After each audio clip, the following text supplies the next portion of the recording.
I start the meeting. There we go. I declare the council meeting open at 18:01 this evening. Good evening, councillors, staff, ladies and gentlemen. This meeting today is being held on Whadjuk Noongar Budja, and we would like to acknowledge and pay respects to elders past, present and future. I thank all past and present members of the community that have supported the city to better understand and value Noongar culture within the city of Wanneroo. I invite you to bow your head in prayer. Lord, we thank you for blessing our city, our community and our council. Guide us all in our decision-making to act fairly, without fear or favour, and with compassion, integrity, wisdom and honesty.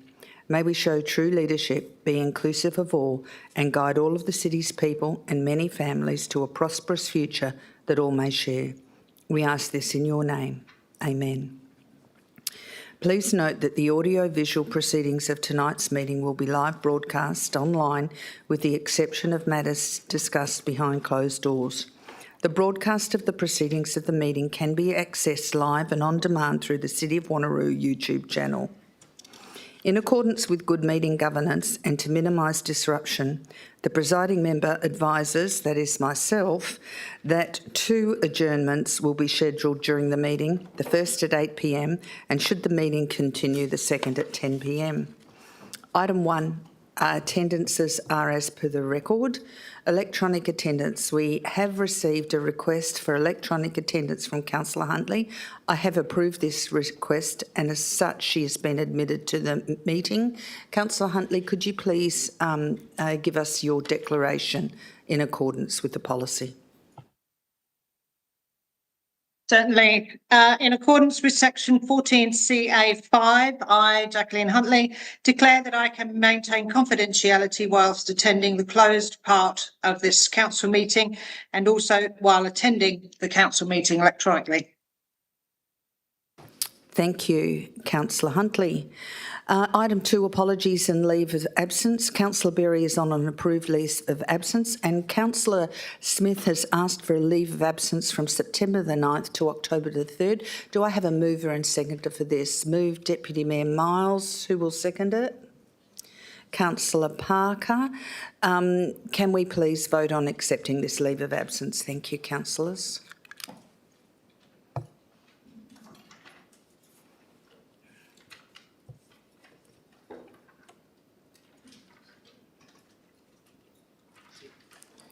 Is that including Councillor Huntley?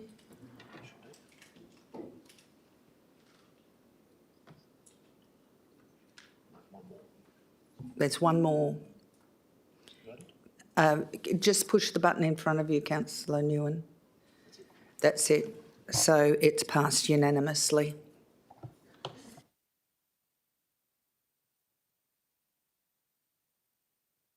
We now go to public question time. And announcements by the Mayor. Public question time, sorry. The following general rules apply to public question and statement time. Public questions and statements should only relate to the business of local government and should not be a personal statement or opinion. Only questions relating to matters affecting the local government will be considered at a council meeting, and only questions that relate to the purpose of the meeting will be considered at the special council meeting. Questions may be taken on notice and responded to after the meeting. Questions may not be directed at specific council members or a city employee. Questions are not to be framed in such a way as to reflect adversely on a particular council member or a city employee. First priority will be given to persons who are asking questions relating to items on the current council meeting agenda, and second priority will be given to public statements. Only public statements regarding items on the council agenda under consideration will be heard. Each person seeking to ask questions or make a statement may address the council for a maximum of 3 minutes each. You will be notified by ringing of the bell when you have 30 seconds remaining of your time. When your 3 minutes has been reached, the bell will ring for a second time. Mr Kayakob has stated he will not read out loud his questions submitted in writing, but will instead make a statement at tonight's meeting. As per the City's standard practice, Mr Kayakob's questions and responses to these questions will be included in the minutes of this meeting. Mr Kayakob, would you like to come and take the podium and give us your name and the suburb you live in? Thank you. Thank you, Madam Mayor. My name is Michael Kayakob, 1 Tandara Fairway Tapping. Good evening, councillors, Madam Mayor, CEO and staff. Councillors, last week we met with the CEO and General Counsel to discuss the minutes and the NRRP, particularly the buffers and siting. Also getting TALIS report version 2.3 into the minutes of ASO 3/12/24 as required under the record keeping requirements. So as a refresher and to complete the information General Counsel will require, councillors, you all approved a full master plan, but the TALIS report states that guidance paper 3 to active state policy 4.1 does not apply in relation to the buffers and claims that EPA report 1468 does apply. Answers from the Director of Assets prove that this section of the report is wrong and misleading. Recommendation 20 of the EPA report 1468 states that a waste-to-energy facility must be located in an existing or future industrial zone. Here lies the City's problem. Lot 600 Wattle Avenue is not zoned industrial and will not be. It is specifically zoned and lawfully gazetted as a power precinct. Gas-powered turbines, 3 of, not an energy precinct. The City tried in report PD 11-1008 to argue against this, but the WAPC said no, and the DPS2 and the MRS reflect this. The City attempted to hijack the Neerabup Industrial Structure Plan zoning by including part of its freehold land, Lot 600, into the NIA, but the WAPC said no. So the City developed its advocacy plan between 2019 and 2021 and tried to insert a waste-to-energy incinerator on this site. TALIS consultants had no room to move on this pre-selected site that did not fit the proper and orderly planning of SSP 4.1, GS3, EPA report 1468 or the zonings of the DPS2 or the MRS. The City has recently conducted structure plan and scheme amendment finalisations in 22 and still the lawful public purpose special use power precinct zone remains. The EPA report 1468, State Active Policy 4.1, Guidance Paper 3, DPS2 and MRS maps, Scheme Amendments 1156 and 57, Gazettals 68 and 149, all dictate you cannot have this waste-to-energy facility on Lot 600. And any development applications for the NRRP, Waste Transfer, CRC and MRF cannot be approved for this site by delegated authority or by council. And as a final issue, the Public Works application also requires due regard to the purpose and intent of the DPS2, MRS and the property and orderly planning and the amenity of the location, being public purpose special use power precinct, dictating you cannot have these waste services on Lot 600 either. The TALIS report and the business plan also tell you that in the interim, you'll send your waste to Rockingham and Kwinana incinerators. So why refuse the MRC waste-to-energy tender and exemptions? Thank you very much, councillors. Thank you, Mr Kayakob. We now go to Ms Martin. She has some questions she sent in. I don't know if you want to ask the questions or you want to make a statement. So the same thing will be applied as to Mr Kayakob's questions. She submitted questions in writing, but instead wishes to make a statement at this meeting. So as per the City's standard practice, Ms Martin's questions and responses will be included in the minutes for this meeting. Thank you. Thank you.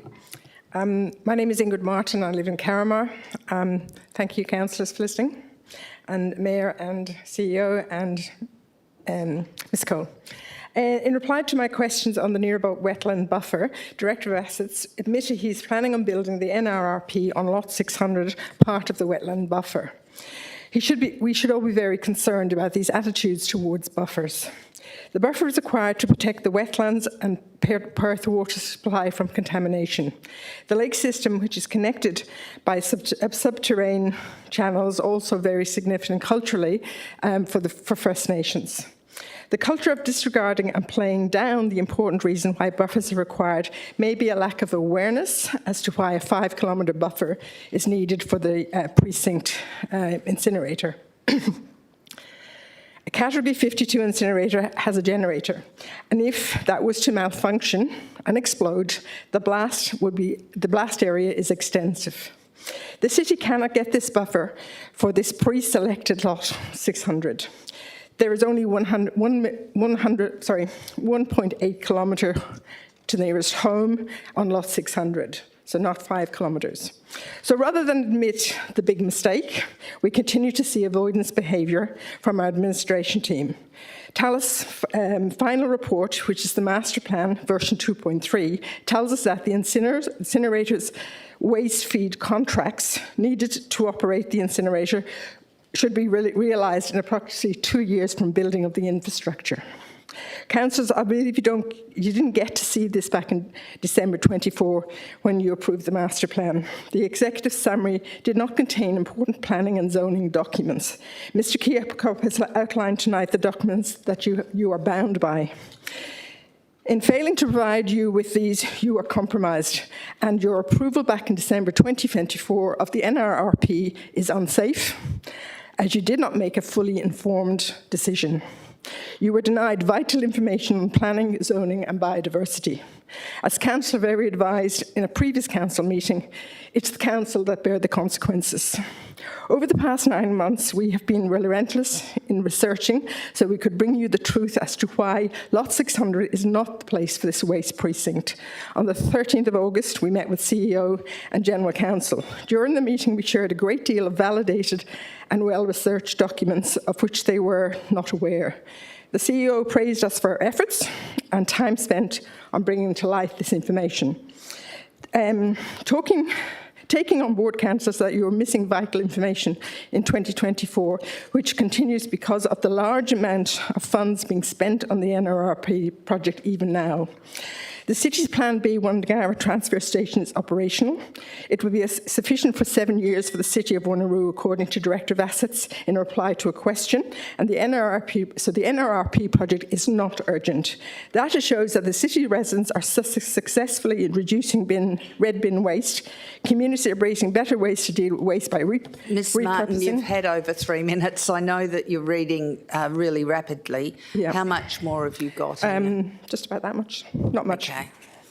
Sorry. So, data shows the city's residents are successfully reducing red bin waste. Communities are embracing better ways to deal with waste by repurposing, reusing and recycling. I ask again that Council and the City engage with Zero Waste Australia, who can provide solutions that are true circular economy. Fossil fuel corporations are losing markets in Europe and America, and they see Australia as the next con. They are funding conferences and marketing their lies to any opportunist with an agenda who will listen. Let's be clear, incinerators have no place in a circular economy. It's time to engage with our very own WA world-renowned expert on this subject, Jane Bremer. Engage and learn better ways before we end up with a worse problem for future generations to ask, what were the councillors in 2026 thinking? Thank you. Thank you, Ms Martin. We now have, is Josh Freeman in the chamber? Would he like to take the podium? There are questions for Josh Freeman, and that is about the annual rates notice. That question and the response will be incorporated in the minutes for public notice. And there are questions from Ms Rosalind Casey. Ms Rosalind Casey, would you like to take the podium and ask your questions, or have you got a statement you wish to make?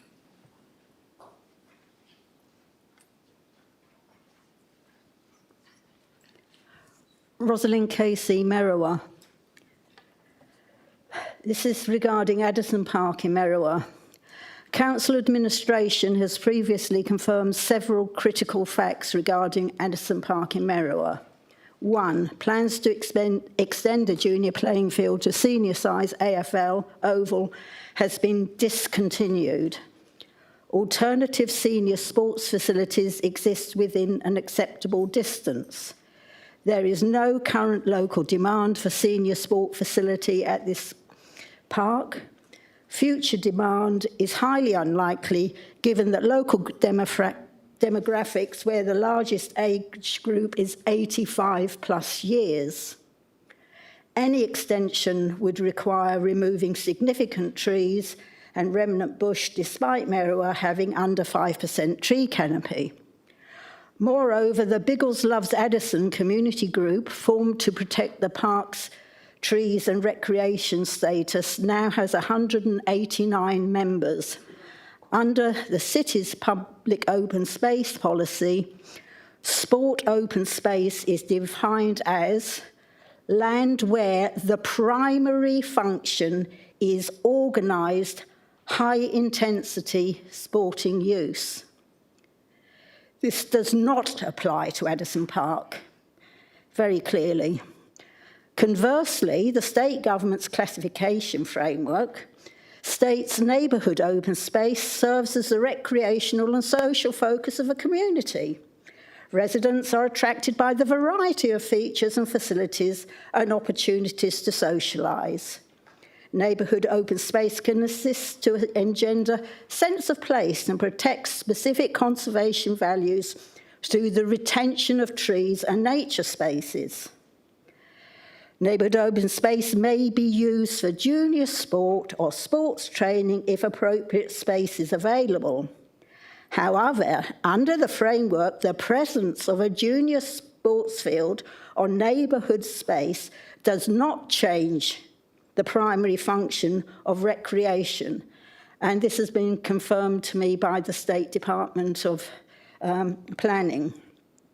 So my question is, one, given that Addison Park does not meet the city's own definition of sport open space, will Council initiate the process to restore the park's accurate classification of neighbourhood recreation?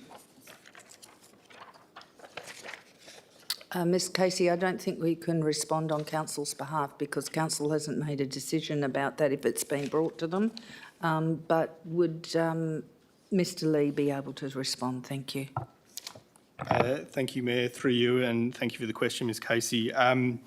The Local Planning Policy 4.3, as you pointed out, it defines sport open space as land for which the primary function is organised high-intensity sporting use. The policy doesn't determine or doesn't discriminate between senior or junior sport, so it can include both. The current infrastructure in place at Addison Park supports this type of use and is consistent with a number of the standard requirements set out in the policy for a sporting open space. And this includes things like sports pavilion, a multi-purpose playing field, cricket pitch and nets, as well as car parking. As a result, the city's view is that the current classification is considered to be appropriate, and at this stage wouldn't believe there's a need to change its classification. Thank you. Do you have any other questions, Ms Casey? The second question is, if the barrier to restoring the park's primary classification to neighbourhood recreation is an administrative concern of setting a precedent, will Council formally review this specific case as the correction of an outdated planning assumption? Mr Lee, Director Lee. Thank you, through you, Mayor. I note we weren't able to provide a written response ahead of this evening, and that's something that we will do, so there's a record. But based on my response to question one, I wouldn't think that a barrier from an administrative point of view would be the concern that it's setting a precedent. Based on the response I provided earlier, it's more about the characteristics that currently exist at Addison Park and what it closely reflects through the definitions of the policy. Thank you. Do you have another question? Final question.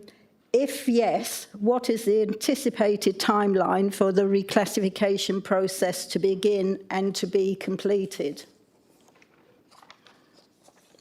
Thank you, Mr Lee. Thank you, Mayor, through you. If Council is of a view to seek to reclassify, again, we haven't provided a written response, but we will do so, and I don't have an answer for this evening, so I'll have to take that one on notice. But as I said, we'll provide an answer in the minutes. Thank you. Thank you very much. Thank you. Thank you.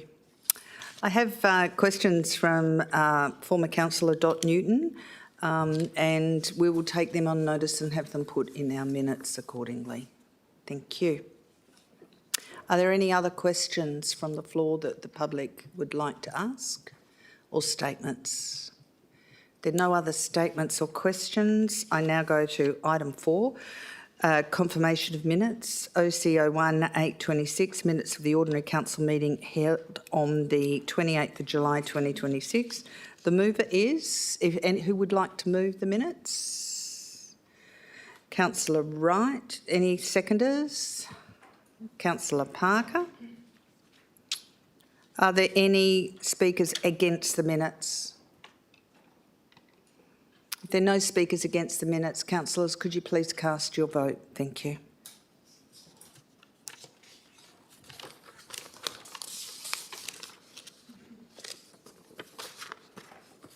And that is passed unanimously. Thank you.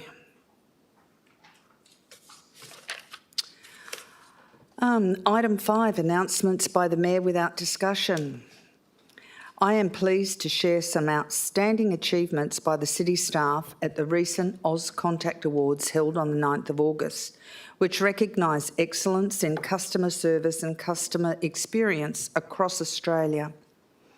These awards highlight our ongoing commitment to delivering exceptional service to our community and fostering a workplace culture that supports and empowers people. The City was honoured to receive 3 prestigious awards. The Community Facilities team was named Employee Experience Initiative of the Year, Culture, Engagement and Inclusion, recognising its commitment to creating a positive, inclusive and highly engaged workplace culture. Kylie Fraser from the Customer Relations Centre was awarded Team Leader of the Year for her exceptional service, exceptional leadership, dedication to staff development and commitment to service excellence. And Katie Martin, also from the Customer Relations Centre, received the award for Training Professional of the Year, recognising her outstanding contribution to staff capability development through the high-quality training and support programs. In addition to these award winners, the City was proud to have several staff members and projects recognised as finalists. Chloe Davey was a finalist in the Customer Contact Professional category. Kiki Harrison was a finalist for Customer Experience Champion, and the Payable Initiative and the CX1 Contact Centre project were both finalists in the Customer Experience Initiative of the Year, Digital Transformation category.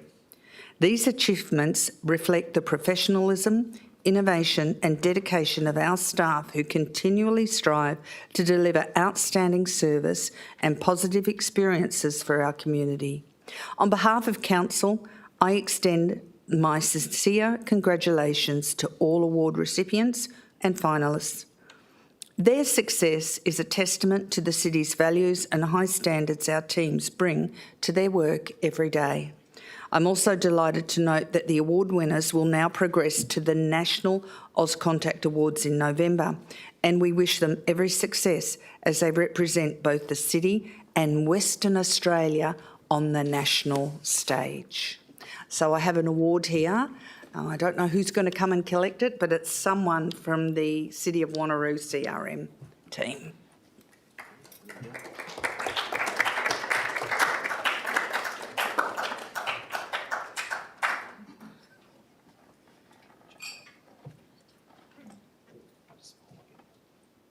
Let's make sure we get Bill in the background because he loves being in photos.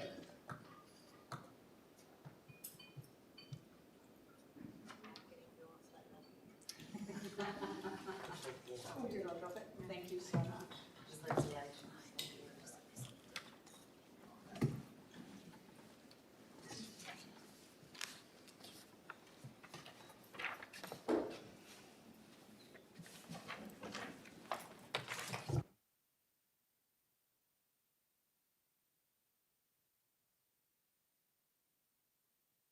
We now go to item 6, questions from council members. Are there any questions from council members this evening? I'll go to Councillor Rowe and then to Councillor Seif. Councillor Rowe. Thank you very much, Mayor. My question relates to local government reform and some notice has been provided through to General Council. I refer to the state government's local government reform, specifically in relation to a rates and revenue policy, standardised meeting procedures, a communications agreement between the CEO and the council, online registers and council plans.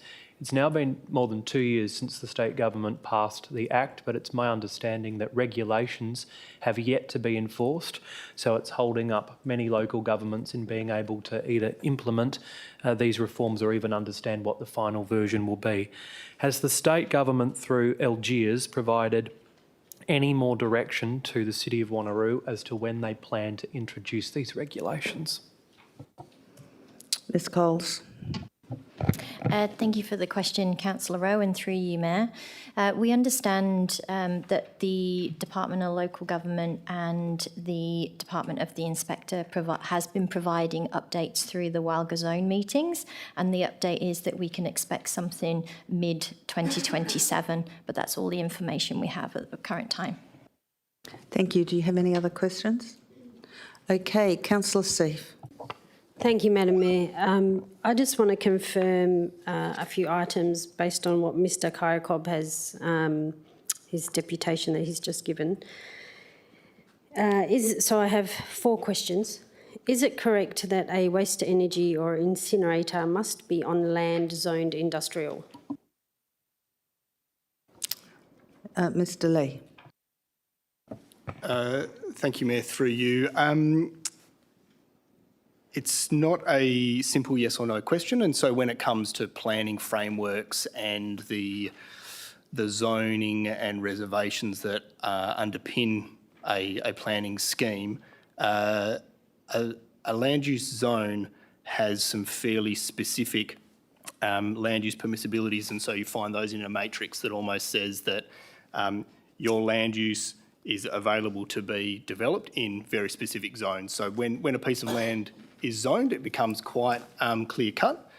A piece of land that's reserved, there's not a specific land use permissibility matrix, and so it becomes more a decision as whether or not the proposed land use or development meets the intent or objectives of that land, and so it becomes a little more discretionary in nature, and so there's not a clear yes or no. So I think to answer your question very specifically as to whether or not a waste to energy facility needs to be specifically on industrial zone land, the answer would be no. It can also be developed on reserved land if there's a consistency between the land use and the intent of the reserve. Any other questions, Councillor Seif? Thank you. So having that as the answer, so is so lot 600, is that the lot that phase 2 of the business plan for the NRRP is on? Yep. Director Lee. Thank you through you, Mayor. The Director of Assets will correct me if I'm wrong, but yes, my understanding is lot 600 is the site for the whole master plan, so both phases or all phases. Any other questions? And what is lot 600 zoned as? And then I have one more question. Director Lee. Thank you, Mayor, through you. So there are 2 different planning frameworks at play. So you have your metropolitan region scheme, which is a scheme that sits over the whole metropolitan area. And then you have our district planning scheme number 2, which applies specifically to the City of Wanneroo. Under the metropolitan region scheme, it's identified as a public purpose reserve. When you have a piece of land that's reserved under the metropolitan region scheme, a local planning scheme or a district planning scheme number 2 in our case wouldn't apply. So basically the reservation at the metropolitan region scheme level carries through and applies at the district planning scheme level, and so you won't have a differing designation under our scheme. So it's just the metropolitan region scheme that would apply. Councillor Seif. My last question on this item is, did our CEO meet with Mr Kyacob, and does the administration feel that Mr Kyacob's answers have all been answered appropriately? Mr CEO. Thank you for the question, Councillor Civic. I did meet with Mr Kyacob and Ms Martin a couple of weeks ago now with the General Council. It's an ongoing conversation, so I wouldn't say that we've answered all of Mr Kyacob's questions. We did make a commitment to have a follow-up meeting, and the directors and I had a meeting about that meeting this afternoon to talk about when would be an appropriate time. We have worked through, I believe, the General Council's done a great job in working through some of the issues that were raised. However, fundamentally, a lot of the questions that were being raised were from a planning perspective, and we thought it would be a great opportunity to get Director Lee and some of the planning officers in the room to sort of explain, I guess, from the city's perspective, how we've determined what we have. So that will be the next steps. We haven't locked in a date yet, but we'll be in contact with Mr Kyacob shortly. I also note that I received an item of correspondence from Mr Kyacob, I think it was yesterday, and we'll formally respond to that piece of correspondence and probably set the date for the next meeting in that response. Thank you. Councillor Smith, you had a question? Thank you. In relation to those meetings, would it be possible to get a briefing note at the conclusion of at least the second one or the first one, talking about issues raised and when the city has a full answer? So whether that's some from the first meeting and then some from the second, or if you want to wait for the second, but that would be very helpful to have an overview of what's been raised and what the city's formal understanding and position is. Thank you. Mr CEO. Thank you, Councillor Smith, for the question. Look, we may have a number of meetings with Mr Kyacob, so I probably will wait until I can summarise it all. I guess we also need to be aware that we may not agree on all of the issues, and there may be some disagreement at the end of the day. So we just think it's important to engage and I guess provide as much information as what we possibly can, but more than happy at the end of the process to sum that up for elected members so that everyone's informed. Thank you. Councillor Wright. Thank you, Mayor. Apologise for not providing any notice of this question, however, happy for it to be taken on notice, as this matter was raised at the City's Community Safety Working Group.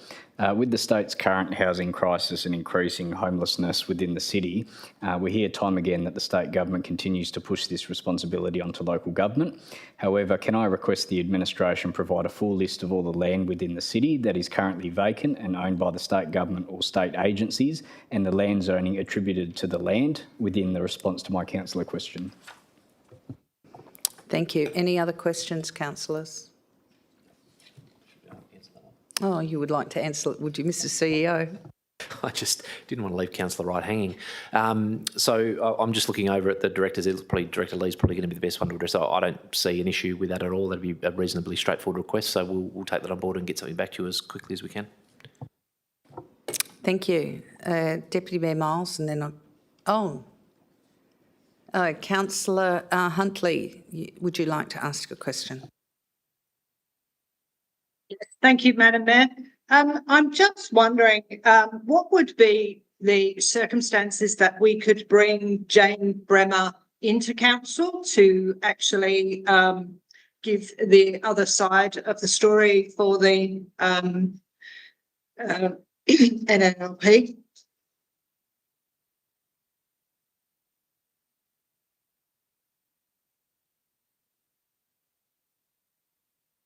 Mr CEO.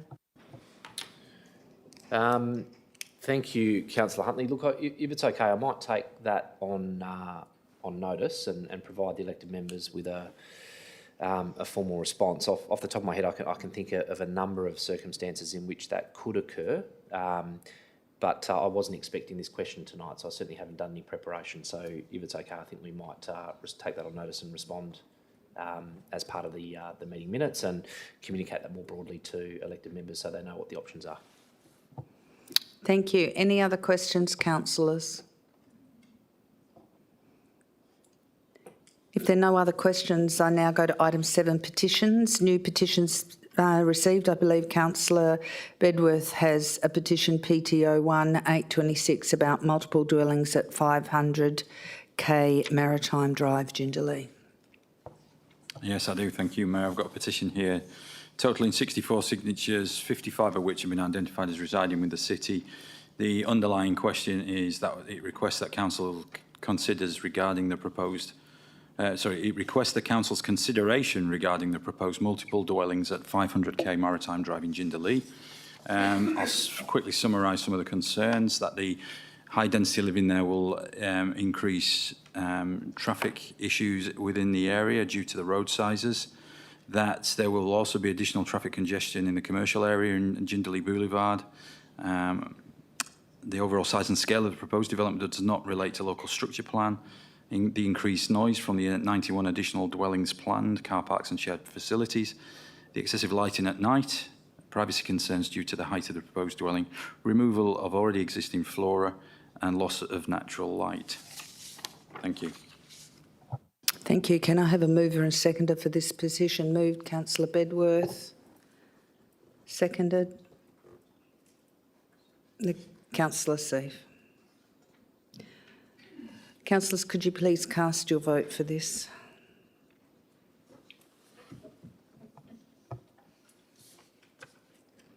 And that is passed unanimously.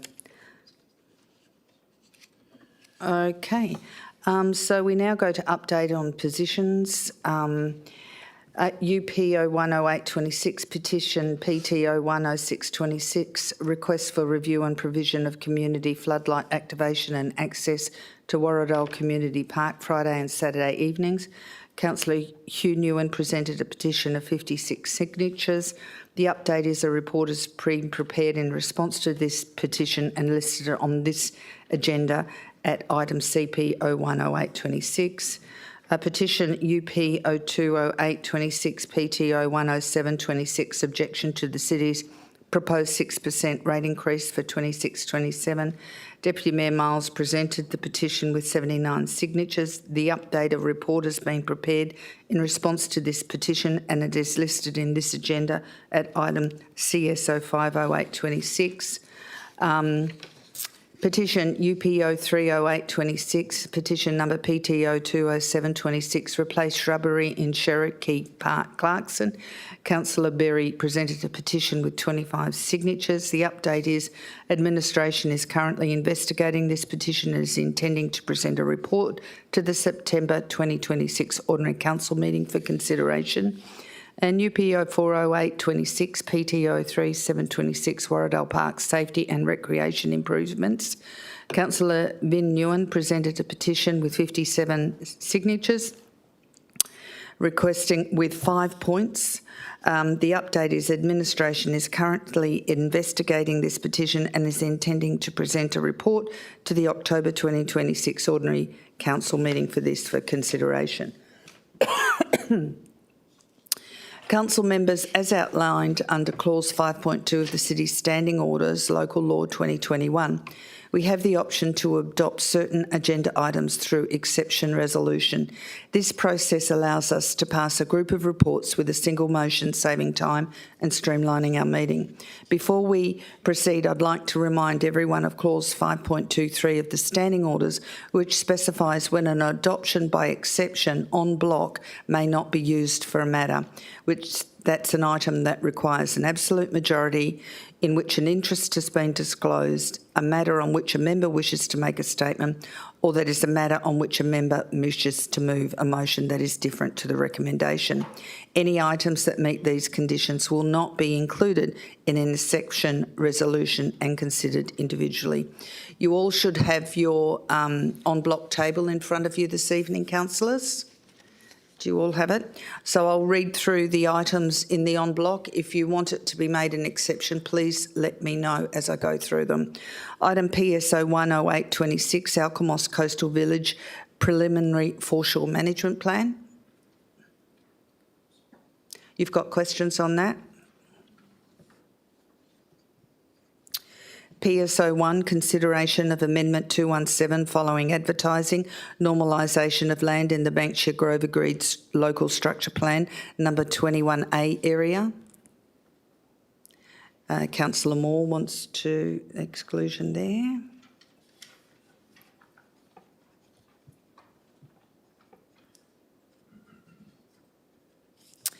ASO 10826, tender 26114, construction of the Kingsway Rugby Pavilion, stage 1. There are confidential attachments on this. Councillor Van Nguyen has a question on that. ASO 20826, tender 26054, provision of rural slashing services citywide for 3 years. That is en bloc. AS 030826, tender for the provision of mobile watering, planting and maintenance services of trees within streetscapes, parks and arterial roads. Councillor Van Nguyen has an exclusion on this. Community in place, we have CPO 10826, petition PTO 10626, requesting activation of Warradale Park floodlights on Friday and Saturday evenings. Do we have any exceptions on this? We have none. That is en bloc. CSO 20826, 2025-26 Q4 Corporate Performance Report. En bloc. CSO 30826, warrant of payments for the period to the 30th of June 2026. En bloc. CSO 40826, digital strategy. En bloc. CEO 10826, corrections to the minutes of the annual general meeting of electors held on the 5th of February 2026 and the special council meeting held on the 9th of February 2026. Any questions to this, councillors? En bloc. CE 020826, consideration of public inspection of confidential report CR 020526. Any questions on this? En bloc. AS 040826, tender 26038, construction of civil servicing and infrastructure for lot 9100 Mather Drive, Neerabup Industrial Area. Any questions on this, councillors? Any exceptions? Councillor Van Nguyen.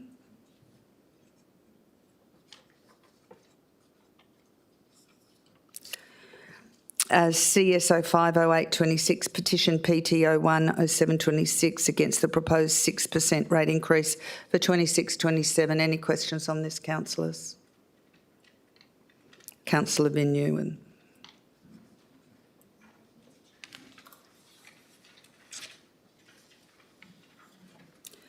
And there are no other items that are available to go on block for this evening. So I've got 1, 2, 3, 4, 5, 6, 7 items on block.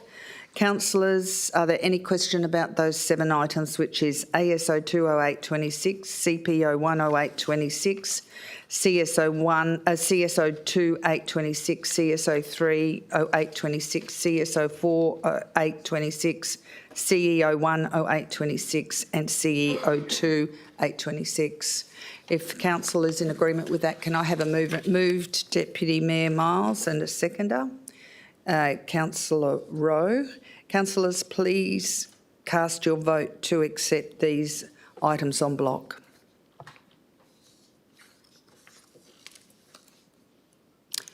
And that is passed unanimously. Declarations of interest. Declarations of interest by council members, including the nature and extent of interest, are to be made at the commencement of the item to which the interest relates.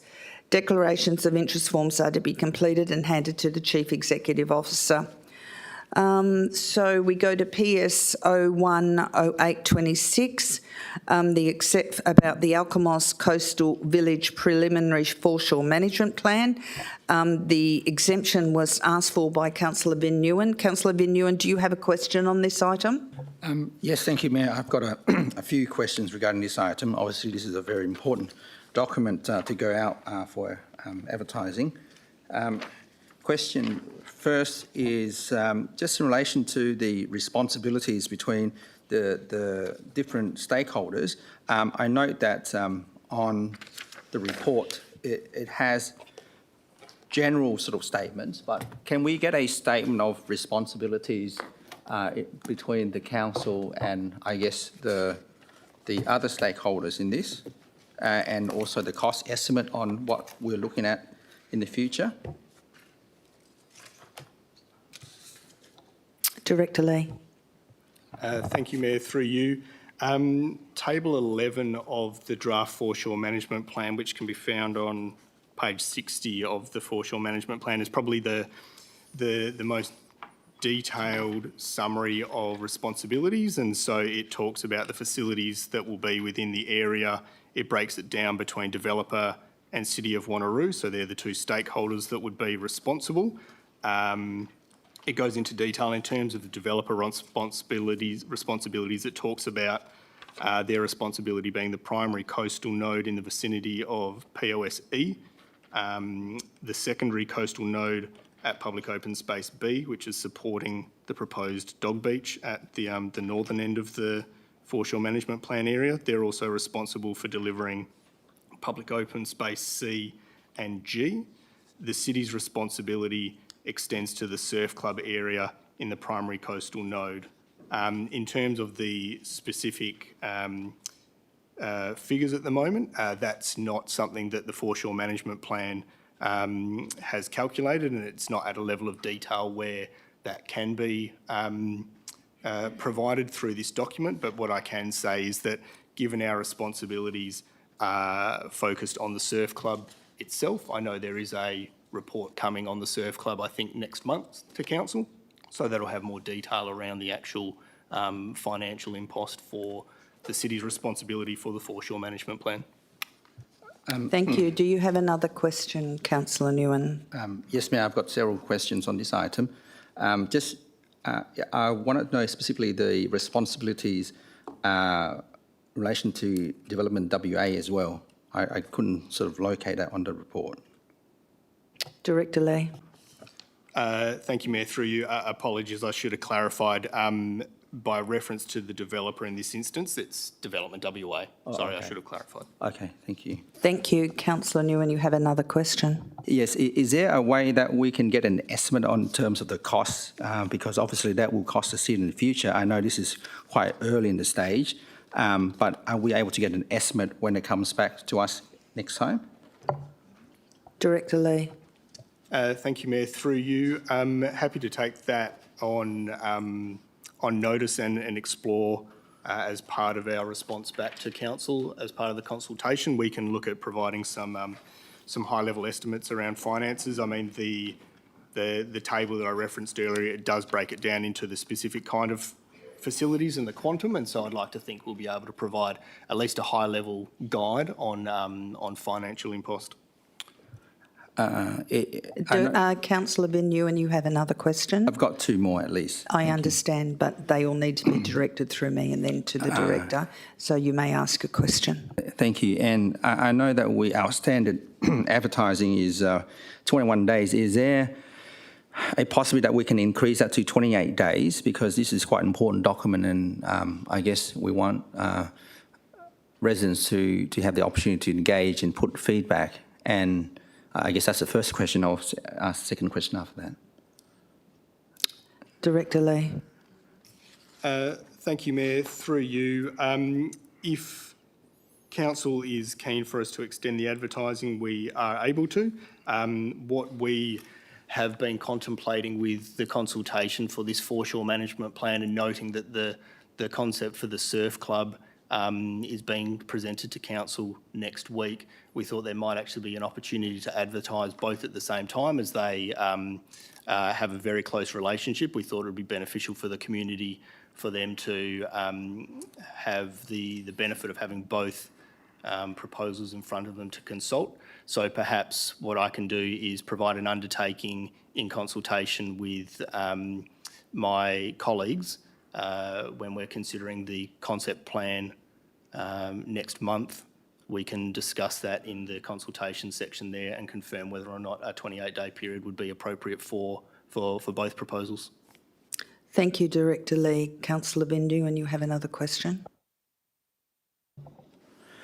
And I want it to be a genuine community consultation engagement. And I know in the past we've included questions and answers from residents. Is there a way that if we have those feedback, how do we incorporate that, and if any changes to the plan? Director Lee. Thank you, Mayor. Through you, I would anticipate the way we'll report back to council following public consultation is we'll provide a summary of the feedback received. We may be able to identify it through themes. There's always the opportunity for us to make available the as received comments from the community as well for council, so they're able to view it. There's obviously challenges in making that public available from a confidentiality point of view, but what we can also clearly make available for council is the changes, if any, that get made to the foreshore management plan as a result of community consultation. So I think we can make that quite clear for council when we come back. Thank you, Director Lee. Any other questions on this item, Councillor Vignew? Yes. So can you clarify with the change from 21 to 28 days, is an amendment required, or that will be sort of changed as part of the advertising? Director Lee. Thank you, Mayor. Through you. If I'm just having a look at the recommendation, there's not a specific reference to 21 days. It does talk about requesting council to endorse the foreshore management plan for the purpose of public advertising. So there's not I wouldn't consider there to be an amendment required, but as I said, I am happy to provide an undertaking that we'll consider that in the context of the Surf Club report that will come through next month, and I think it would be beneficial for council if we make it clear in that report what we intend to do from a public consultation timing. Thank you, Director Lee. Any other questions? There are no other questions. Do I have a mover and seconder for the foreshore? Moved, Councillor Figg, seconded. Councillor Coetzee. Councillor Figg, would you like to speak to this item? Thank you, Mayor. Very briefly, I think this sets out a pretty good vision from Development WA for the site. I think it opens up another coastal stretch for people to be able to go to the beach, pretty safe beach at that from all accounts. And most of all, it enables us to commence works on the Surf Lifesaving Club once, if and when the concept design comes to us and hopefully is eventually approved. I also like that we have a list of items that are being delivered by the developer and what is proposed to be delivered by the city, and that we can look at those and make sure we consolidate them as is referenced in the report.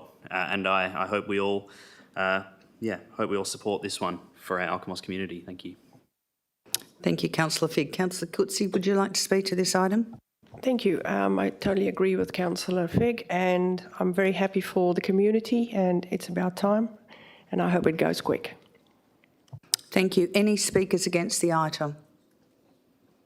If there are no speakers against the item, councillors, please cast your vote.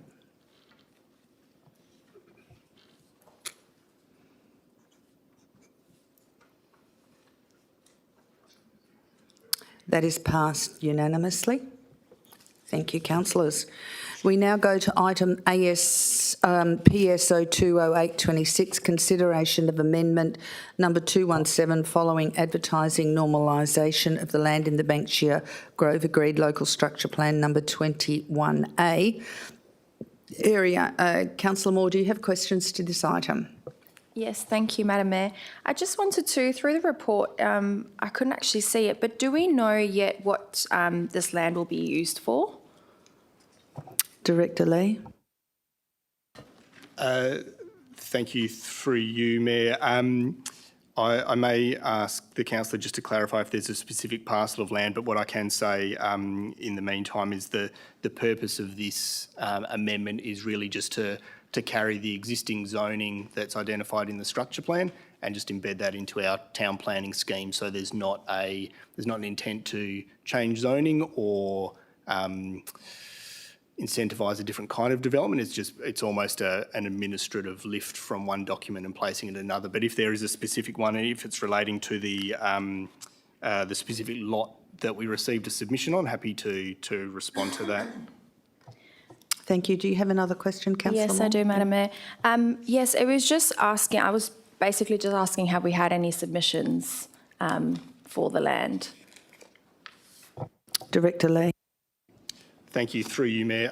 We received one submission on a specific lot in the structure plan area, lot 9122 it's referred to. Essentially, the submission requested a different density code be applied to it. They still were supportive of the residential zoning, but just wanted a higher density, and the reason they requested that was a subdivision proposal that is currently lodged has been lodged at a higher density code, and they just felt it would make sense for the town planning scheme to match the density code. We're quite supportive of that. The subdivision itself hasn't been approved, but we've provided our comments and we're supportive of it, and so we're quite happy to recommend that change be undertaken in Council's final consideration. Thank you. Any other questions? Okay, do I have a mover and seconder for this item? Moved Deputy Mayor Miles, seconded. Councillor Wright. Any questions against? If there's no questions against, councillors, please cast your vote.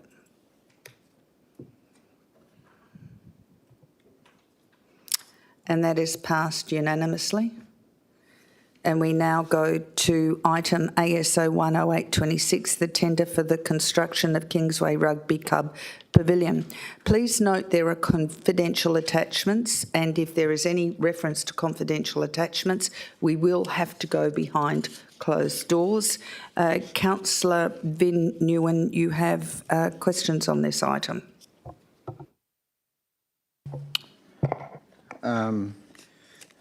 Just in relation to stage 1 development, is that independent of stage 2, so that project stands alone?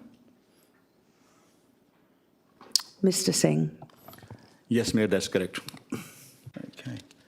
Any other questions on this item, Councillor Vin Nguyen? Yes, and I'm glad this is sort of on now. I just wanted to see if, just to future-proof what we're doing and spending to support the club, have we done any independent population projection growth of the club to see if this is meeting not just the current growth but future growth of the club? Ms Davis. Thank you for the question. Administration's been working very closely with all of the stakeholders for the Golden Century of Rugby to identify a variety of facilities within the city, of which this one has been the most identified to meet both the need of the current community as well as the future needs of rugby, and so hence why it was supported through council previously. Thank you. Any other questions, Councillor Vin Nguyen? Yeah, sorry, I don't think that answered my question. Have we done any independent sort of study or research or any data that we're sort of relying on? Director Davis. Thank you. Again, may I just seek some clarification? Are you after participation data and membership data about the rugby club? Not just that, but population growth projections in the area, just to see if we're meeting the club needs, but also future needs within the area. Ms Davis. Thank you for clarifying. All of our projection data is collected through the Community Facilities Planning Framework and further will be reinforced through the community infrastructure plans. This project was identified as an election commitment and does have external funding to proceed. Thank you. Do you have any other questions, Councillor Vin Nguyen? In relation to the plan, is that something that can be expanded in the future if we need to? Director Davis. Director Singh. Yeah. Thank you, Mayor. I think the report outlines it's a two-stage project. The stage one is this new building, and stage two will include some of the refurbishment of the existing building in consultation with the club. Thank you. Okay, any other questions? If there are no other questions, can I have a mover and seconder for this start? Moved Councillor Bedworth, seconded Councillor Seif. Any speakers against? If there are no speakers against, could you please cast your vote, councillors?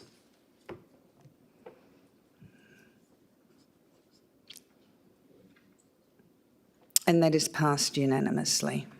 We now go to item AS. Can I just interject ever so slightly on a little unofficial note? Can I just pass on my congratulations to Wanneroo Rugby Club for having both men's and women's teams in the grand final? Yes, we're going to be at the grand final on Saturday. Wish them all the best. Celebrating. ASO 30826, tender 26074, provision of mobile watering, planting and maintenance service of trees within streetscapes, scarps, parks and arterial roads. Councillor Nguyen, do you have a question on this item? I do. Let's just go to this page. I obviously want to make sure that we always get the value for money, and obviously this is not the cheapest. If we're talking about a confidential part of the report, which includes the temper, we cannot discuss this in a public forum, particularly if you're talking about expense or price. We need to go behind closed doors. Do we need to go behind closed doors before you ask your questions, Councillor I'm not going to talk about the numbers.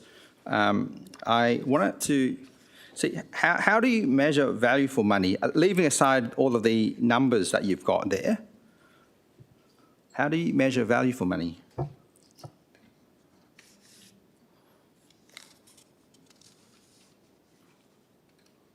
Director Singh, thank you.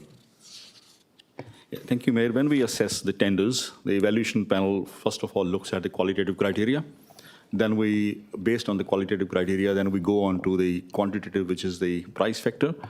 Even after that one, then we look at the shortlisted tenders and then look at due diligence on them, on their capacity to perform the work as desired, and confirm their price through the scope and the information they have provided in the tender. We also do other risk assessments on their past performance, references, and their financial capability to deliver those services. Combining all of that then gives us, from the risk assessment, that is there any risk in making that recommendation for that particular tender? If we do conclude there is a risk, then we look at the next one, and then until we are satisfied that the recommended tender has got value for money proposition before us to recommend to council to accept. Thank you. Any other questions, Councillor Van Nguyen? Got about 4 questions. Do you consider when a contractor deliver tree planting, part of that criteria would be how many trees survive over the first year or 2? Is that a criteria? We asked this 2 weeks ago. Okay. I think we're talking about watering. We're not talking about tree planting, Councillor Van Nguyen, and I don't know that that is relevant to the tender for watering. I will give you licence with this question, but really please keep your questions on track with the tender. Director Singh. Yeah, thank you, Mayor. As part of our assessment, we do look at the tender's methodology and how they plan to deliver those services as per the scope of work, and the tree mortality is one of the factors we do consider. Thank you, Director Singh. Do you have another question, Councillor Van Nguyen? Yes, I've got, I think, about 3 more. How do we monitor that? Director Singh. Thank you, Mayor. Through our supervision, we also get reports from the contractors. Contractors obviously are planting the trees, maintaining the trees, and watering the trees. So we provide them a schedule, and based on that one, we also monitor the tree survival for the new planted trees and for the first 3 seasons for the watering. Councillor Van Nguyen. Yes, and how often, or do we have a policy to rotate contractors if they were awarded the same tenders over a certain period of time? Director Singh.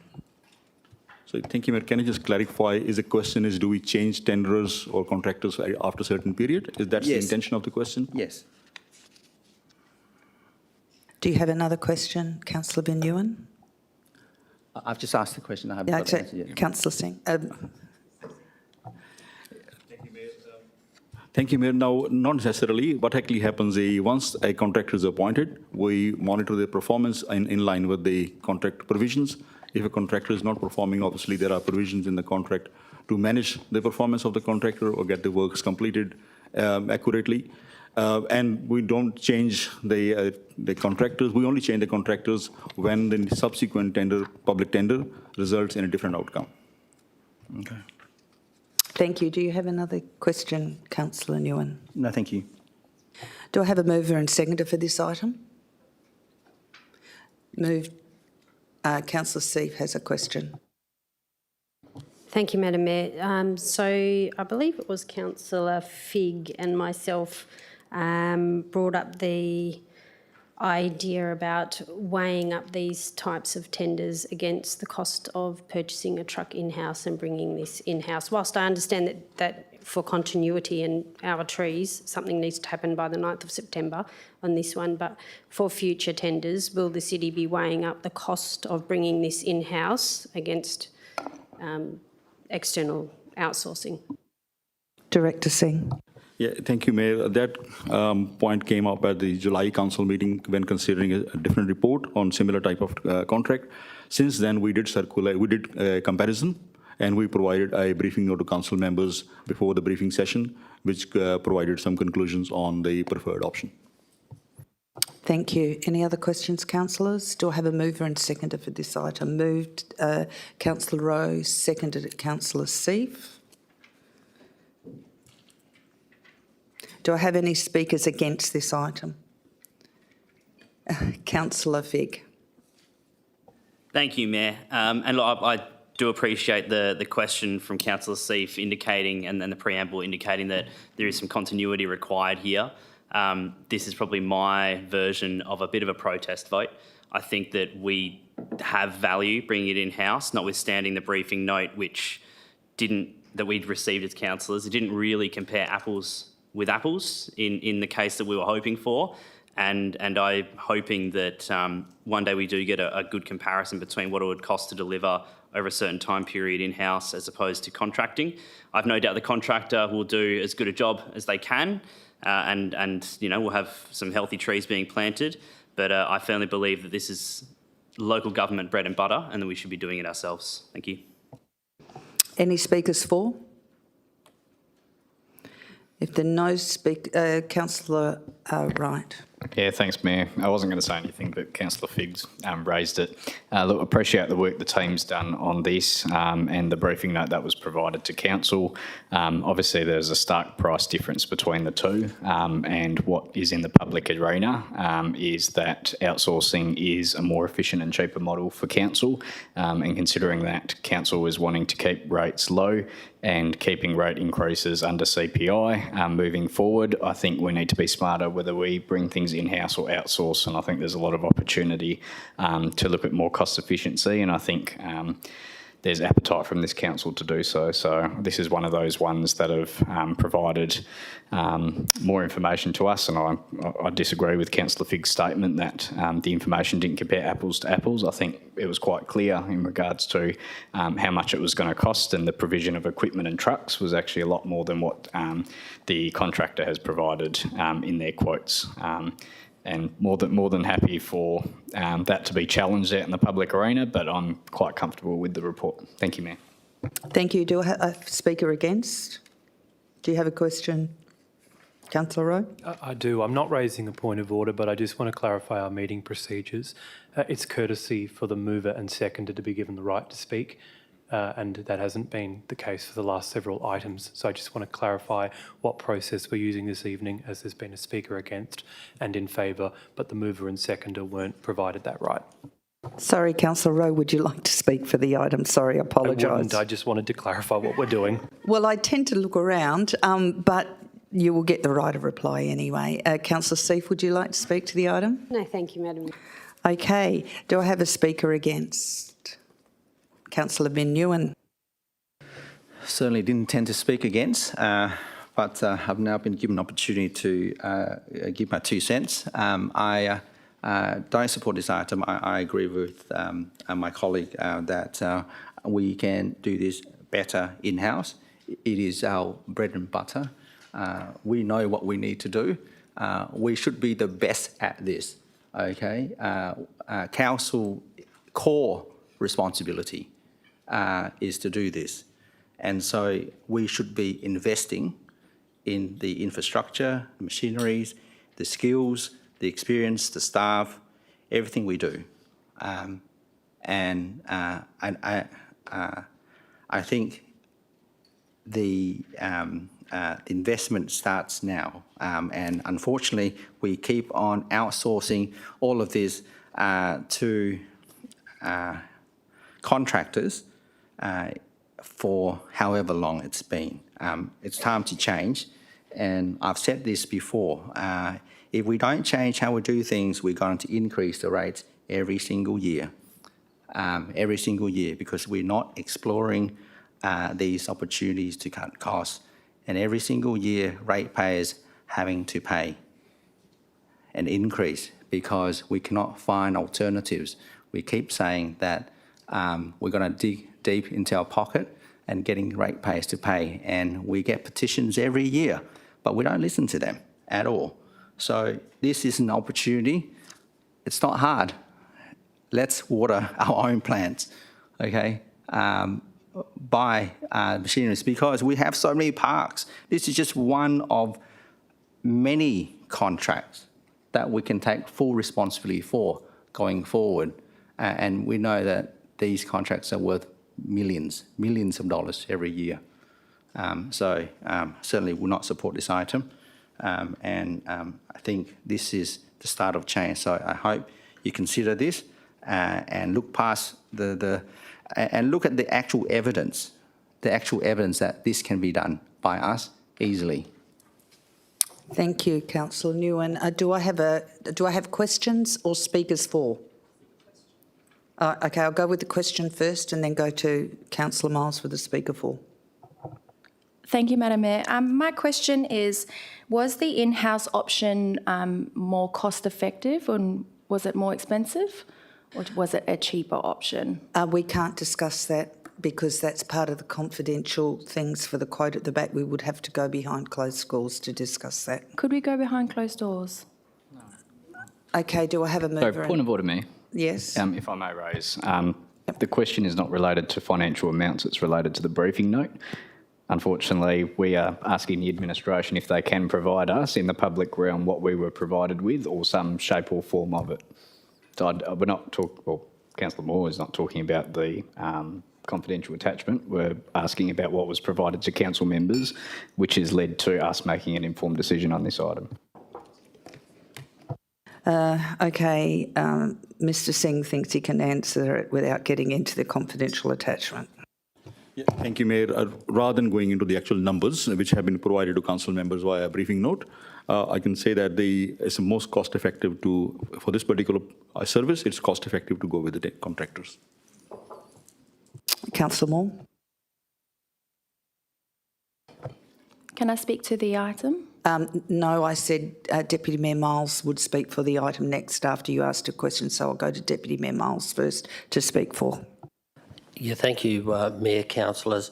Look, the briefing note for those councillors that did read it made it very clear that if we took this in-house, we'd have to put the rates up by the tune of probably 1 or 2%. You can't just do this with 1 truck or 3 trucks.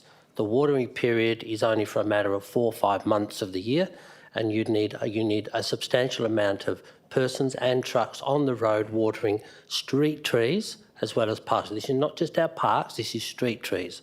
And remember, councillors, we endorsed a policy to plant 3,000 trees every year.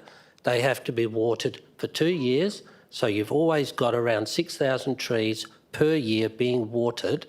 That has to be watered, as well as the trees that are being planted in our parks and recreation centres, that trees have fallen over, died and what have you. So I think the briefing note illustrates it quite well. If councillors haven't read it and don't understand it, then I would suggest that they pull it up on their hub, read it and get the information they require. Thank you. Do I have any speakers against this item? If there are no further speakers against this item, Councillor Rowe, would you like the right of reply? Thank you, Mayor. I don't feel I really need it because I would just be echoing everything that Deputy Mayor Miles has said. I'm not used to this level of rigorous debate about awarding a tender. I would say that I would remind councillors to consider what we're being asked to do, which is to award the tender based on the probity of the process that's been followed. That's what we're being asked to do. In terms of a complex service review around in-house versus contract tender arrangements, this is not the place that I believe is appropriate to have those kinds of discussions. Those places are when we undertake those service reviews and it can actually rely on all of the information that's been provided. I am confident that the report will be successful, but I would also caution if anyone does wish to vote against, that they have an alternative in mind that can actually be implemented by the administration. Thank you. And on that note, councillors, please cast your vote.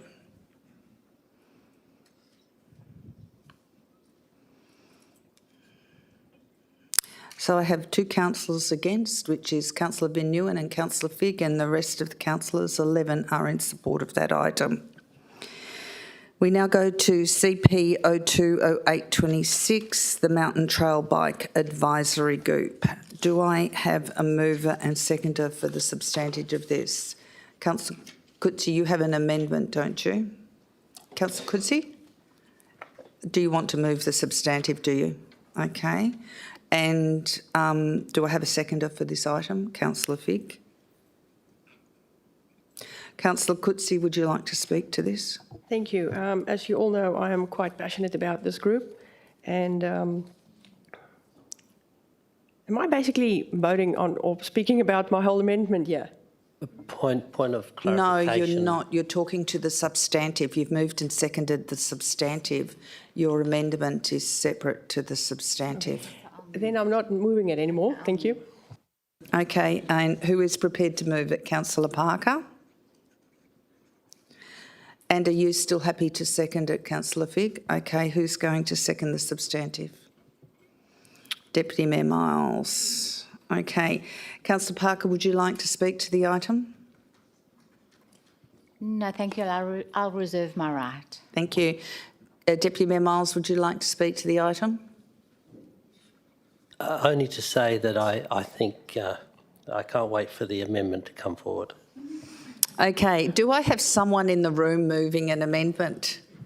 Councillor Coetzee is moving the amendment. Do I have a seconder to the amendment? Councillor Figg. Councillor Coetzee, would you like to speak to your amendment, please? Absolutely, thank you. I had a bit of a blunt moment on this side, sorry. As you all know that I'm quite passionate about this group. I would have loved to have this advisory group, but I know that we are trying to minimise all of the advisory groups that we have in council. What I am happy about is that this group will still go ahead in the background. They will have 2 meetings a year and we will keep on getting updates about it. And if any of our councillors would like to attend it, we can. And I hope we are all supporting me. Thank you. Thank you. Councillor Figg, would you like to speak to this item? Yeah, thank you, Mayor. Look, I think the amendment is pretty clear. I think it allows group representatives, stakeholders to have a say and to guide it through and kind of give the project some legs or pedals in this case. And I think it's an important thing to do it. I certainly understand that there's a desire to minimise our advisory groups just to ensure that we have some streamlining of the operations. But I think this is a pretty common sense way to continue this one, and I support Councillor Coetzee's motion. Thank you. Amendment, rather. Thank you. Do I have any speakers against the amendment? If I have no speakers against the amendment, I don't think you need the right of reply. Councillor Coetzee, councillors, can we please vote on the amendment?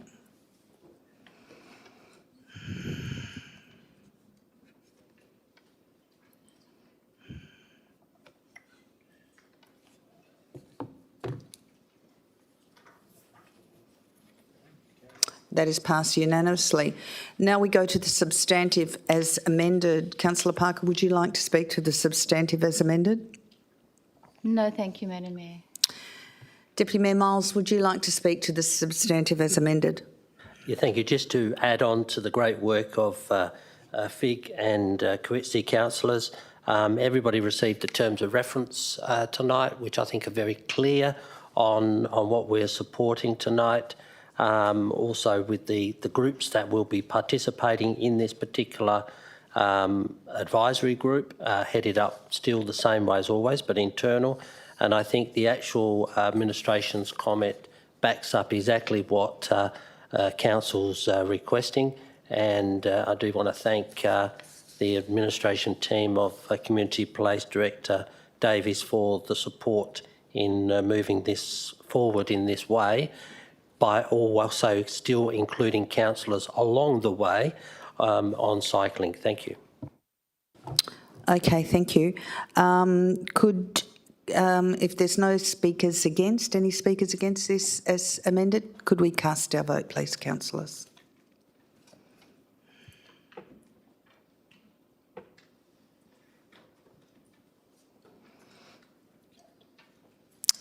Carried unanimously.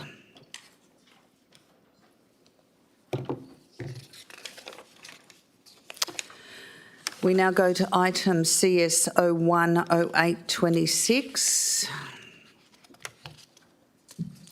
Do I have a mover and seconder for CS 010826? I have Councillor Rowe. Do I have a seconder? Deputy Mayor Miles. Councillor Rowe, would you like to speak to this item? Yes, thank you, Mayor. Last week, 2 weeks ago, I asked a question around the $600,000 negative variation in utility expenses in the month of June. I thank the Director for providing the response.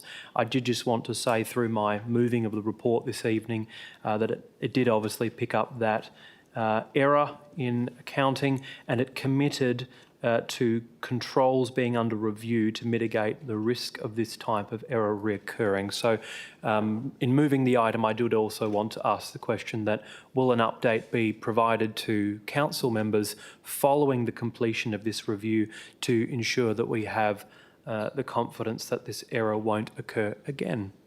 Director Wollaston. Thank you, through you, Mayor. Yes, we can commit to that.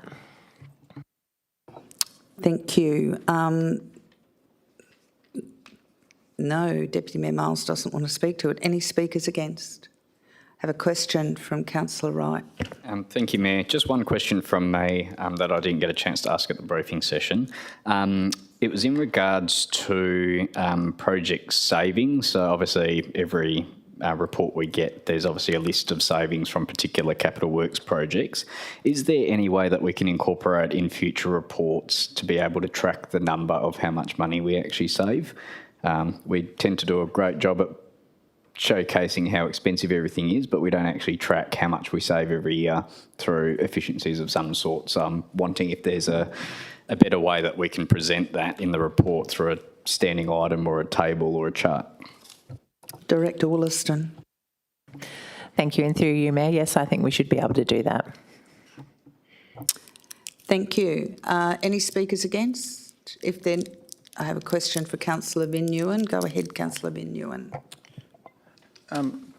Just attachment 2 with the table investment summary as at 30 June 2026, where we have just over 500,000 in investment.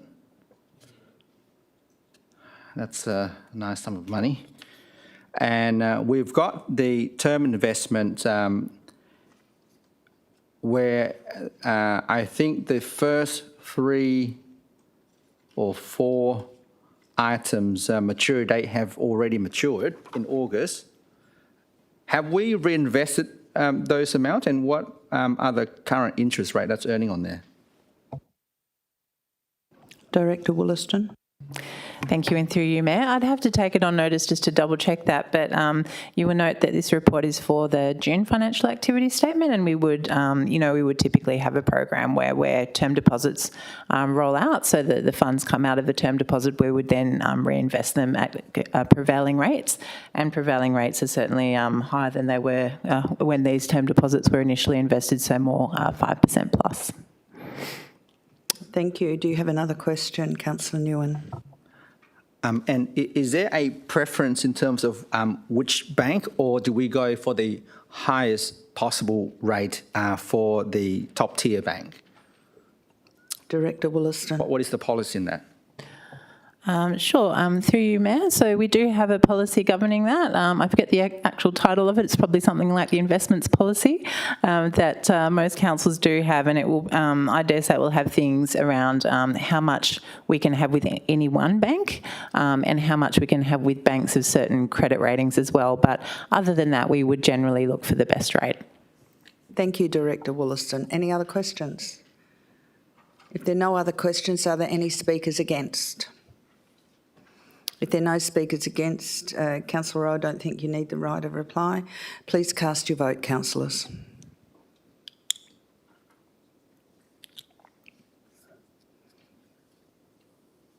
And that is passed unanimously. I now go to item CEO 30826, the appointment of Interim Division 3 Complaints Administrator. Sorry, Mayor, if I may, I have a declaration of interest on this matter.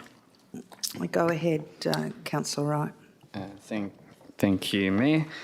With regard to item CEO 3, Division 3 Complaints Administrator, I disclose that I know the owner of the firm and have used their services in a personal capacity. As a consequence, there may be a perception that my impartiality on this matter may be affected. I declare that I'll consider this matter on its merits and vote accordingly. Thank you. Do I have a mover and seconder for this item? Moved, Councillor Van Nguyen. And seconded?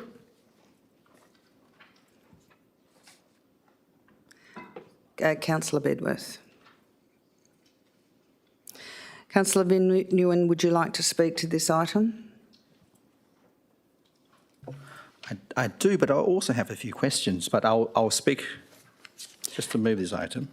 Please, could you, before you move the item, can you ask the questions? Yes, okay. Is there a reason why we have to replace the existing, provider now? Is there a time requirement for us to have someone available? Ms Coles. Thank you for the question, Councillor Nguyen. So we currently don't have a panel in place for complaints. We do an individual request each time, but since the changes to reforms, one of the requirements is for you to appoint an administrator. Thank you. Do you have another question, And Councillor when Nguyen? do we have to do that? Councillor Nguyen, through the chair. Yes, and when do we have to do that? Go ahead, Ms Coles. Thank you for the question. I'm not too sure what the date was that we have to do it by. I think it's by the end of the year. Yep, manager's just checking.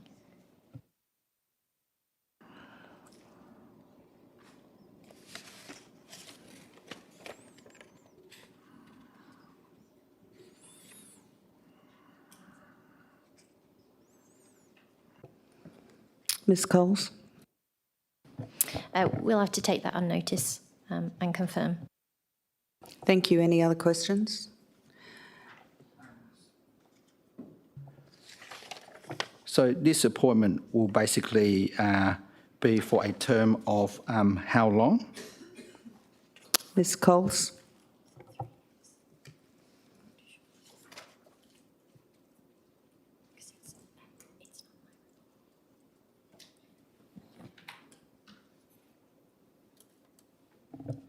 Thank you. It's for a term of 1 year.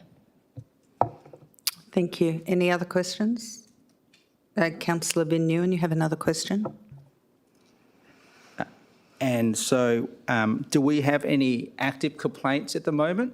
That's why we need this appointment. Ms Coles.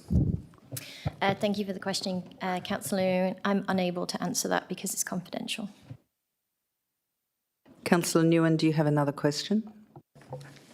And so once we appoint this law firm, so any complaints will be dealt with by this inspector. Ms Coles. Thank you for the question, Councillor Nguyen. So the City has a complaints officer that's the Director of Corporate Strategy and Performance. So all complaints go through to them, and the Director will then instruct the administrator as required based on the legislative provisions and the complaint. Thank you. Thank you, Councillor Nguyen. Your last question. Is it based on the fixed cost of each engagement or an hourly rate like lawyers charge for that? Ms Coles. Thank you for the question, Councillor. It's an hourly rate based on the Walga rates for Walga panel law firms. Thank you. Councillor Nguyen, do you still want to move this item? I just want to follow up on that answer. Is there a way that we can negotiate fixed costs? Because I think it's better for certainty for us, and I don't know whether we've tried that before. Ms Coles. Thank you for the question, Councillor Nguyen. So when we have a complaint come in, the complaints officer, if required, will send it through to the law firm to assess. The law firm then comes back to us with a quotation based on the complaint. Some complaints are more complex than others, so they base that on an hourly rate. We haven't had a conversation with the complaints officers as to whether they will have a fixed cost, but it's very difficult to have a fixed cost because some complaints can go on for a period of time. Others are, not as complex. Thank you, Ms Coles. Any other questions? There are no other questions. Are you still happy to move this item, Councillor Nguyen? Would you like to speak to this item? I think, okay, it's back on. Thank you, Mayor. I'd like to move this item. This is a necessary appointment. It's part of the changes that we're required to adopt and appoint an inspector in relation to any potential complaints dealing with behavioural breaches by council members. The one thing that I've raised earlier is relation to costs, and I know that lawyers do charge a little bit more than others in terms of costs, and for value for money when they get the right outcome, of course. What is important is we have to negotiate costs, fixed costs. It's a way for us to reduce the risk of escalation. I know that there are times when it will go for as long as it will go, but we know what these complaints, there is a process that is fixed in place. We know what's needed. That is, the complainant made a complaint, the inspector will give an opportunity for the person to provide a response. They then provide a report. These are and do the investigations before, and then council will then make a decision based on what the report. So I think this is not a complex litigation matters that go on and on. I think the steps are quite certain, and as a council, we have the bargaining power to negotiate with whoever that we appoint at the beginning. And that's just a commercial reality that, yes, they've given us the quote, but while they're appointed, if we don't agree with that quote, I think we have the flexibility to negotiate. And if there's no agreement reached, I hope that we can also appoint someone else as an alternative. I can be corrected. I don't know whether we can have an alternative if the cost cannot be agreed, because it's not clear what the cost is other than the standard legal rates. But I certainly would encourage council, if this were to be an item for us to consider in the future is to negotiate fixed costs before that goes any further. Otherwise, I think it's sensible to appoint someone now. Thank you. Councillor Bedworth, would you like to speak to this item? I will, Mayor. Thank you very much. Just very briefly, I'd like to say thank you for the report. It's to me, it's quite clear what we've been asked to do, and that we've been sought to actually comply with the Local Government Act. And I'm happy to support this recommendation accordingly. Thank you. Any speakers against this? If there are no speakers against this, there isn't a need for a right of reply. Councillors, please cast your vote.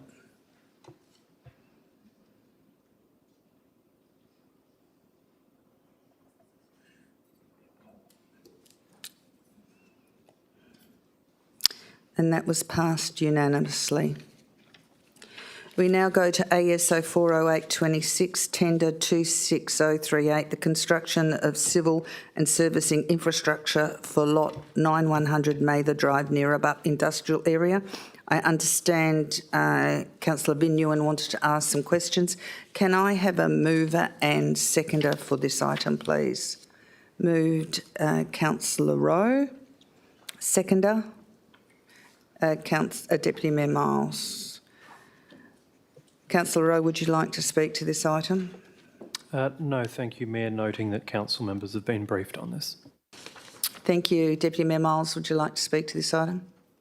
No, thank you, Mayor, Deputy Mayor, Deputy Mayor. Councillor Rowe, we got a good briefing on this last week, so I'm very happy with the outcome and to support the report as printed. Councillor Vin Nguyen identified he wanted this to be taken out of en bloc. Do you have questions about this item, Councillor Vin Nguyen?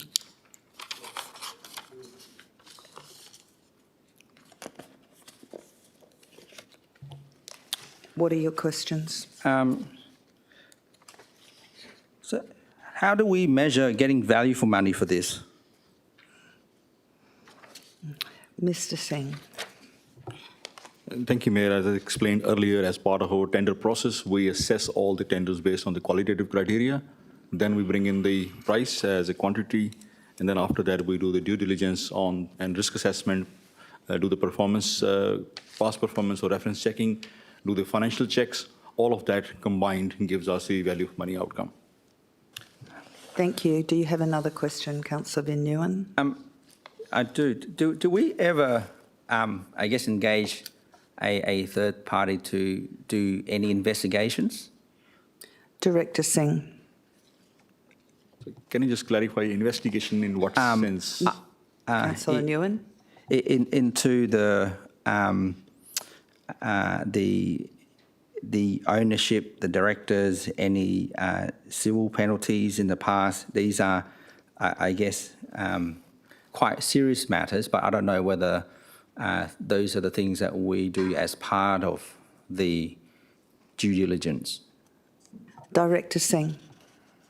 Yes, thank you, Mayor. Yes, we do. As part of due diligence, we do a check through a third-party entity, Equifax, and they look at the company's financials, their current liabilities, current contracts, current or a forthcoming work they are taking on, and their capacity to deliver on this contract. So they do all of that work for us, and they give us a report, and they assign a score, and based on that score, we then, part of the judgment or risk assessment, we consider any risk associated with that one.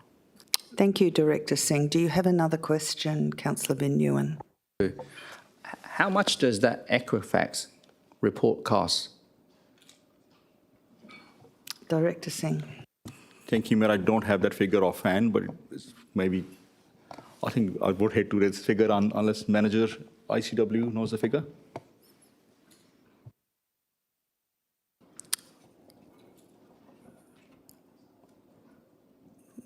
Mr. Nicholson, if you could just turn on the mic and answer the question.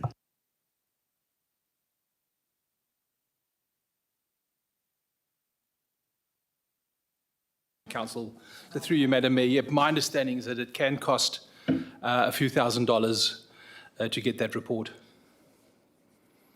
Thank you, Mr. Nicholson. Any other questions, Councillor Vin Nguyen? How much weight do we give to that report from Equifax? Because I've ordered them myself as well, and I guess I have my own interpretations of that. Mr. Singh. Thank you, Mayor. The first thing which we do is through the tender process is look at the qualitative check on the contractor meeting or tender meeting the criteria. Then we look at their price. Then we look at all this documentation they provide. The financial check, Equifax is primarily done for financial checks and their affordability or their capacity to deliver on this contract. So that's primarily the case. And based on Equifax, we look at, they provide us a score or they provide us a recommendation that do they have pass or fail, they give a criteria on that one. And if the score is questionable and score is very low, then they do suggest some mitigation strategies, which we consider are those strategies suitable for us to implement for this particular type of contract. Again, we look at from different tenders differently. If there is a value of work is quite low and it's low risk work, then we may accept some tenders who may be borderline pass, but other cases, some of the contract like this one, we look at clear recommendation from Equifax that contractors do have capacity to deliver on this contract. Thank you, Mr. Singh. Do you have another question, Councillor Nguyen?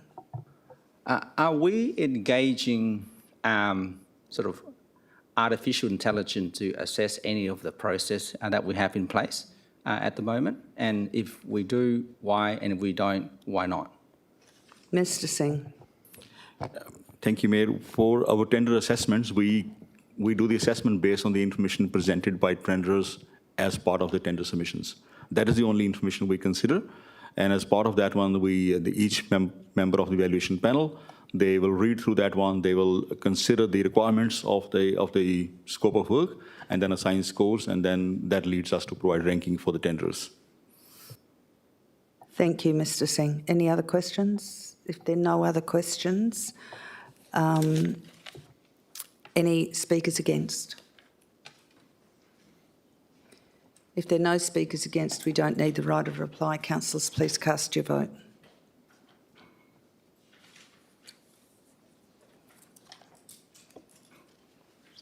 There's one councillor against, Councillor Vin Nguyen, and everyone else is in support. We now go to CSO 50826, petition PTO 10726, against the proposed 6% rate increase for 2026-27. Do I have a mover and seconder for this item? Moved, Councillor Wright. Seconder? Deputy Mayor Miles. Councillor Wright, would you like to speak to this item? Thank you, Mayor. Just very briefly, and I thank the administration for taking my question on notice in regards to the breakdown of the $6 million savings and efficiencies from the agenda briefing session. I know it's not a popular topic for anyone, but I do note that the city administration is underway in regards to bringing back some pretty detailed reports to council around what the next version of the long-term financial plan and next year's budget will be. And I look forward to having that conversation with council around some of those service reviews and obviously the discretion versus mandatory services that we currently offer. And I think there's going to be some tough conversations and views around the table around what should stay, what should go. But I certainly look forward to it, and also happy to stay on the public record, which has been quoted in the media, social media, I should say, around the view of our growth city and how much we need to serve our community. But if people want rates low, then we need to be looking at cost efficiencies, and if that means reviewing services and or capital works, then that's something that I look forward to having that robust conversation with councillors, because you can't do both, unfortunately, in a growth city. So I look forward to what the group comes up with for next year. Thank you. Thank you, Councillor Wright. Deputy Mayor Miles. Yeah, just briefly, thank you, Mayor. The report is quite succinct. Administration has put and outlined a very good report around the basis of the petition. There are some parts of the petition that just is not possible. It just cannot happen. The petition came after the rate setting was put in place, so there can be no scrapping of 6%. However, the guidelines that we as a council have given our administration through the budget process and through what will be coming up, the long-term financial plan process, has and will be guiding us over the next 3 to 5 years of spend for this council. And as indicated by Councillor Wright, when most of the community facilities that need to be built or upgraded because they're ageing is anywhere between $25 and $35 million. That money does no longer come from the support of our federal or state colleagues, and it would be nice for some of the social medias to start targeting some of those media towards our members to be requesting better return on taxes that we as all councillors are paying through our rates, whether it be the lighting fees, whether it be the CSRF funding, whether it be the night lights programs, all of those things. I don't believe it should be the right of members of parliament, both federal and state, just to make a commitment to get an election vote. They should be providing funds to help this council grow. It is an outer growth corridor council. It is not an inner city council that doesn't need all the money. This is where the money is needed.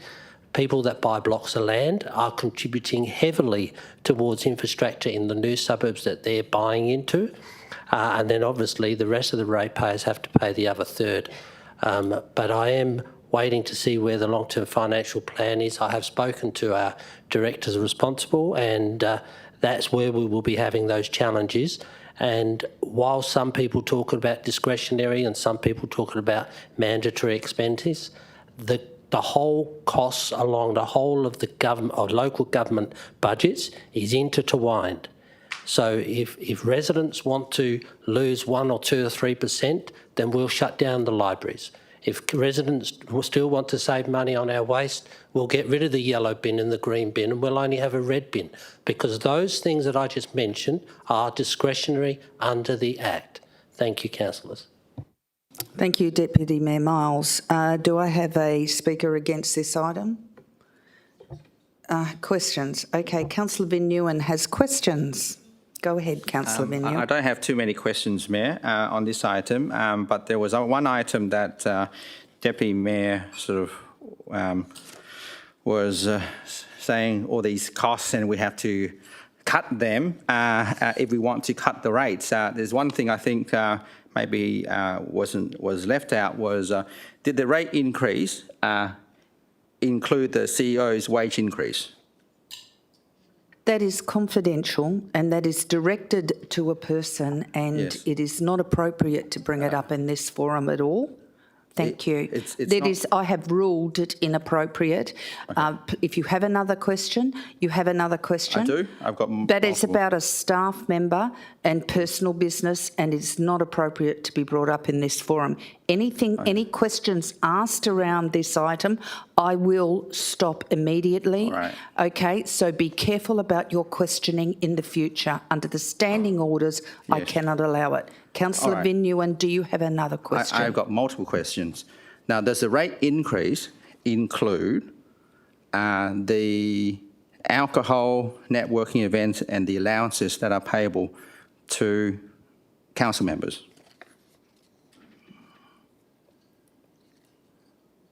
Mr CEO or Ms Wollaston, who wants to answer it?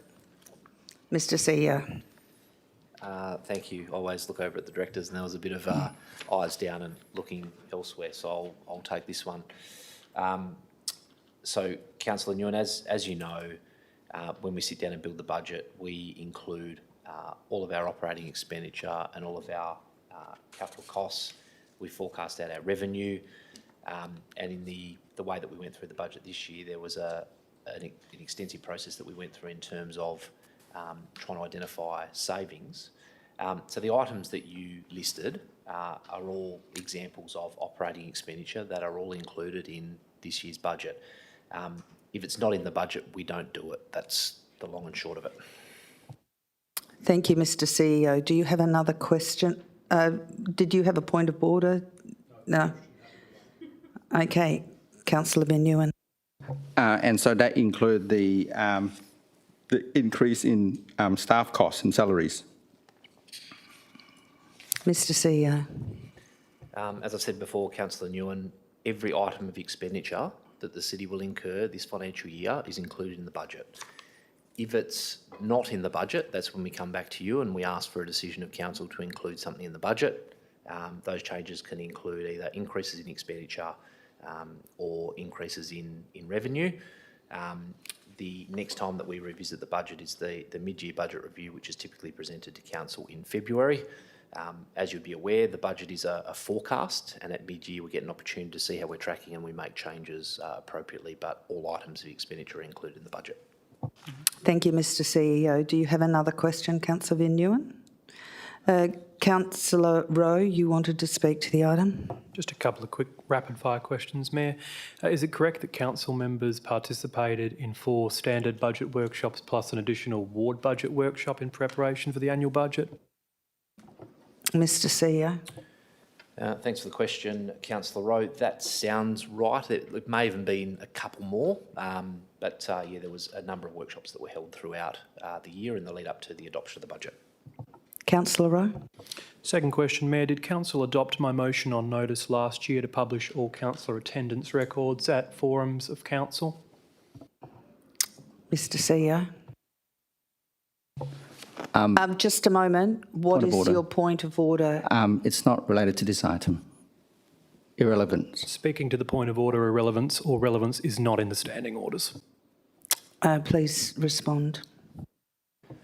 There was a motion that was moved, I think by yourself, Councillor Rowe.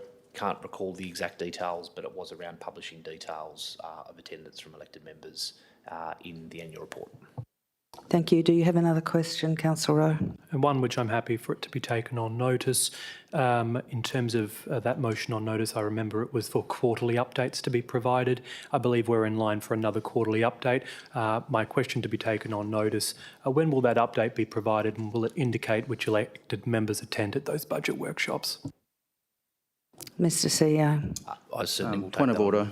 Again, it's not relating to this item, Mayor. He's talking about attendance at budget workshops, which is part of crafting the budget, so therefore I rule it in line.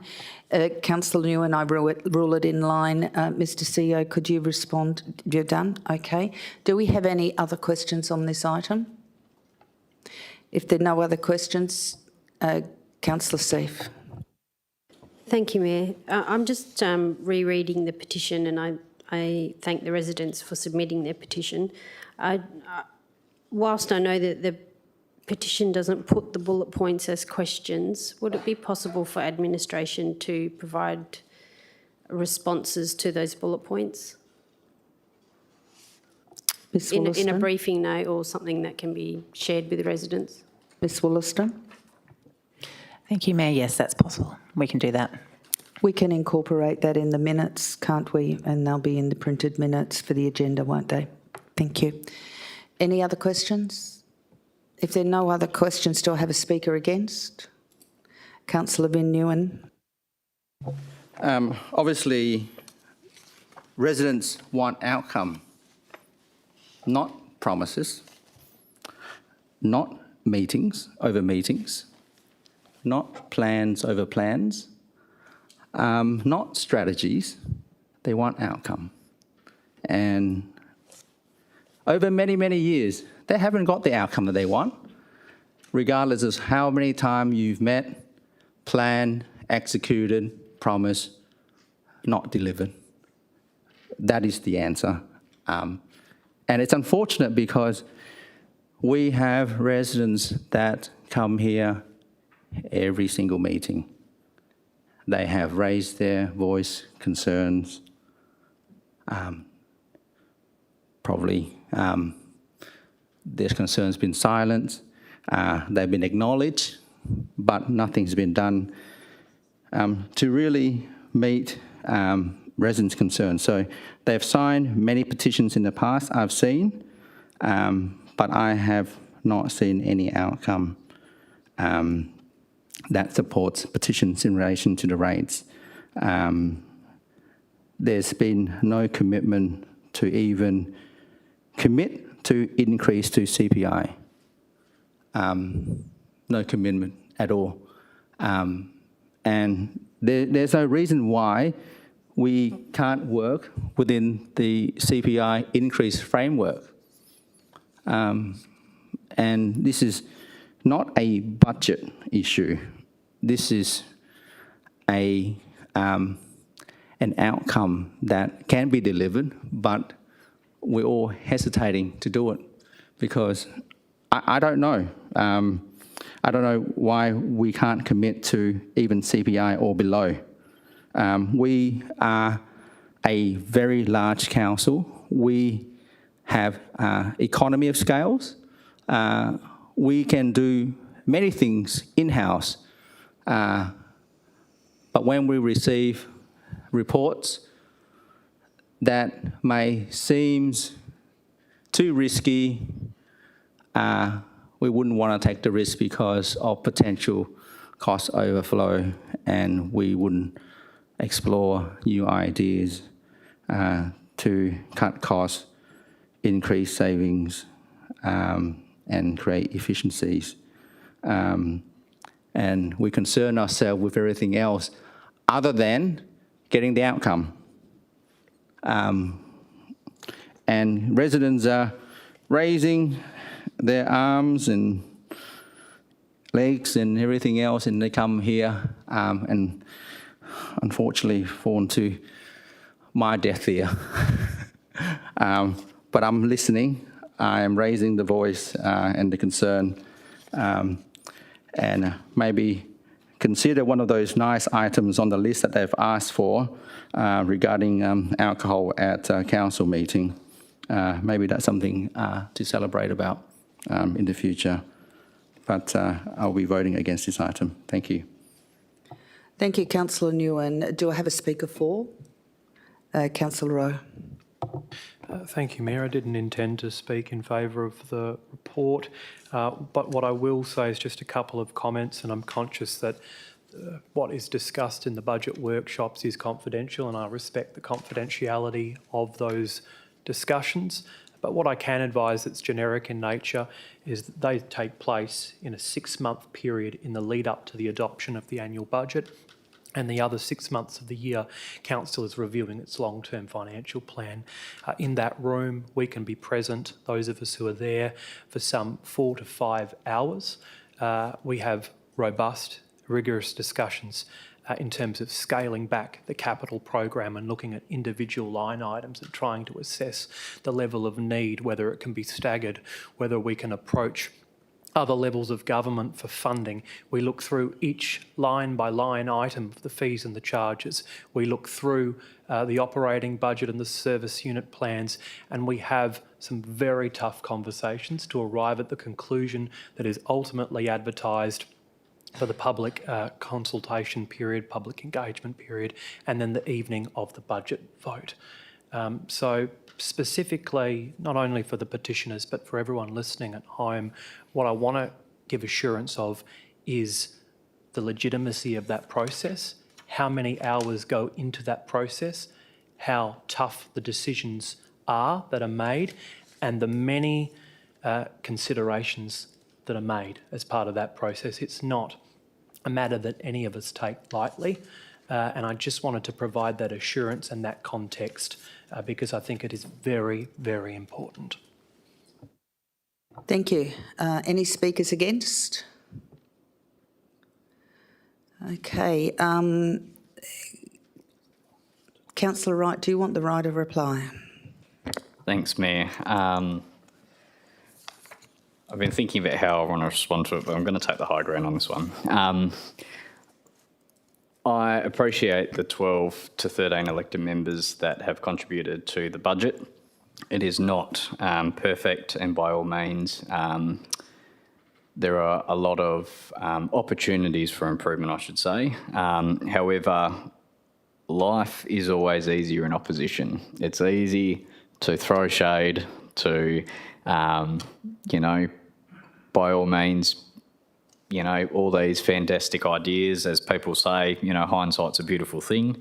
But unfortunately, it's important for us to realise with the organisation of this size, and as much as some residents are out there criticise councillors for not being across every piece of detail that happens in this district, I could pose the same question to business owners of companies. Are they across every single little thing that happens in their company? Probably not. That's the reason why you've got employees to look after particular areas for you.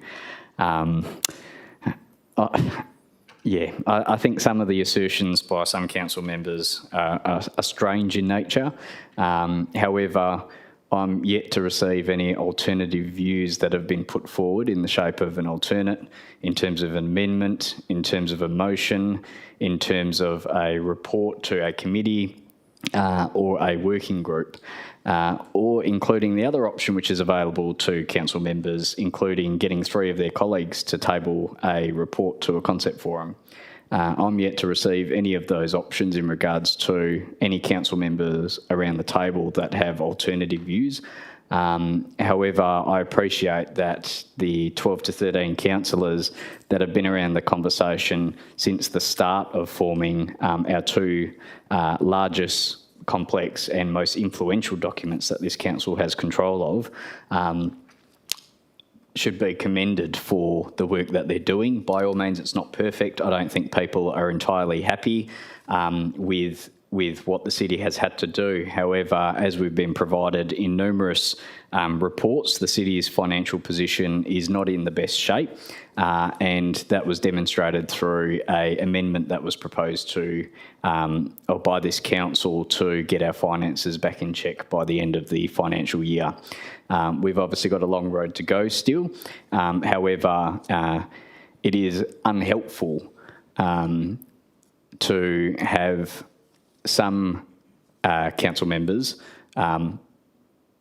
criticise as opposed to actually being involved in the process. And I think every council member around this table would welcome all views of the table so we can help shape the budget to be the best that we can be and get to close to unanimous support. By all means, there have been items that each council member has had to compromise on, but we've managed to get to a position that we can still deliver business as usual and at the same time cater for our growth.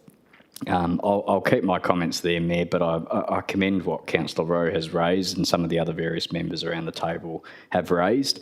I just think my personal view is I do think it is unfair that sometimes we tend to be criticised in a public forum when I know all of us spend countless hours on Monday, Tuesday nights, as well as some Wednesdays and Thursdays with working groups and sit on advisory bodies outside of this council, including the MRC, which has budgetary implications on this council. So I take the comments, but I think there needs to be a lot of credit in regards to actually getting everyone around this table and to obviously come up with an idea or a final number of what that will be. So I appreciate that there are some residents that are not happy with the budget this year. However, we've reflected on those comments and certainly, hopefully, I will certainly be pushing some of those comments around CPI, and I'm sure many others around this table will for the next budget process. But again, I hope and I encourage all elected members to be involved in the process to make sure that we can hear your concerns and that we can also co-design this budget together. Thank you, Mayor. Thank you. Councillors, please cast your vote.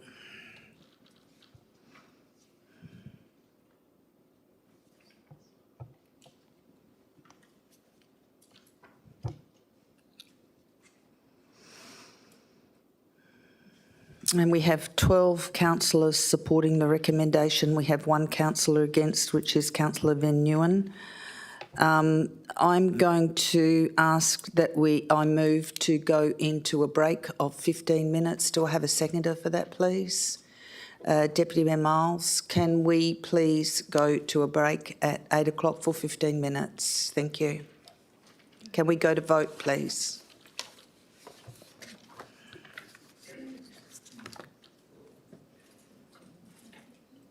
And the adjournment is past 12:01. Councillor Newen has voted against it. Thank you.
Thank you, councillors, and we're back on the agenda at 2019.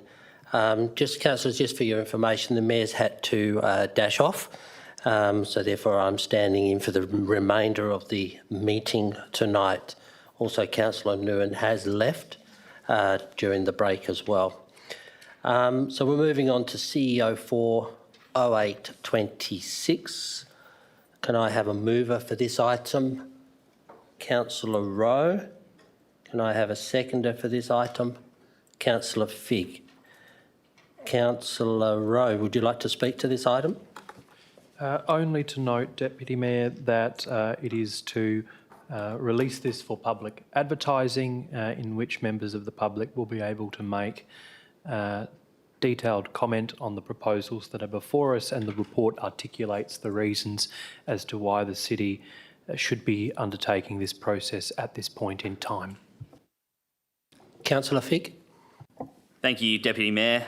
Very briefly, I know that there is no extraordinarily pressing need for us to go through with a review from a legislative point of view. I do firmly believe that from an equity point of view, it's required of us to look at this. I think that, and I'll use Councillor Katsia and myself as the examples, there are a lot of residents who are within our ward, a substantially higher amount than in other wards. It can make it difficult for people there to have what they would perceive as equal representation, understanding that we do represent the entire district in practice, on paper rather. In practice, we do often have our own electors coming to us with the queries that they have and the concerns that they have. It does create, it can possibly create additional workloads. I wouldn't be able to corroborate that because I don't know exactly what other councillors deal with, but in theory, that is very possible. And it also means that people have fewer outlets to which they believe they can take their issues to. I think we have a few good options there. I too would have loved to have seen a minimal change option just to make sure that we covered all the bases, but I think having the 3 in there is probably enough for residents to be able to make their comment. And I do hope that residents can make comment beyond the individual proposed boundaries so that we can get an idea of any other desires that residents might have with regards to the wards they reside in and how they elect their councillors. In any case, I believe it's good. I think it's worthwhile. And I think having the information come back before us will be good to know as councillors. Thank you.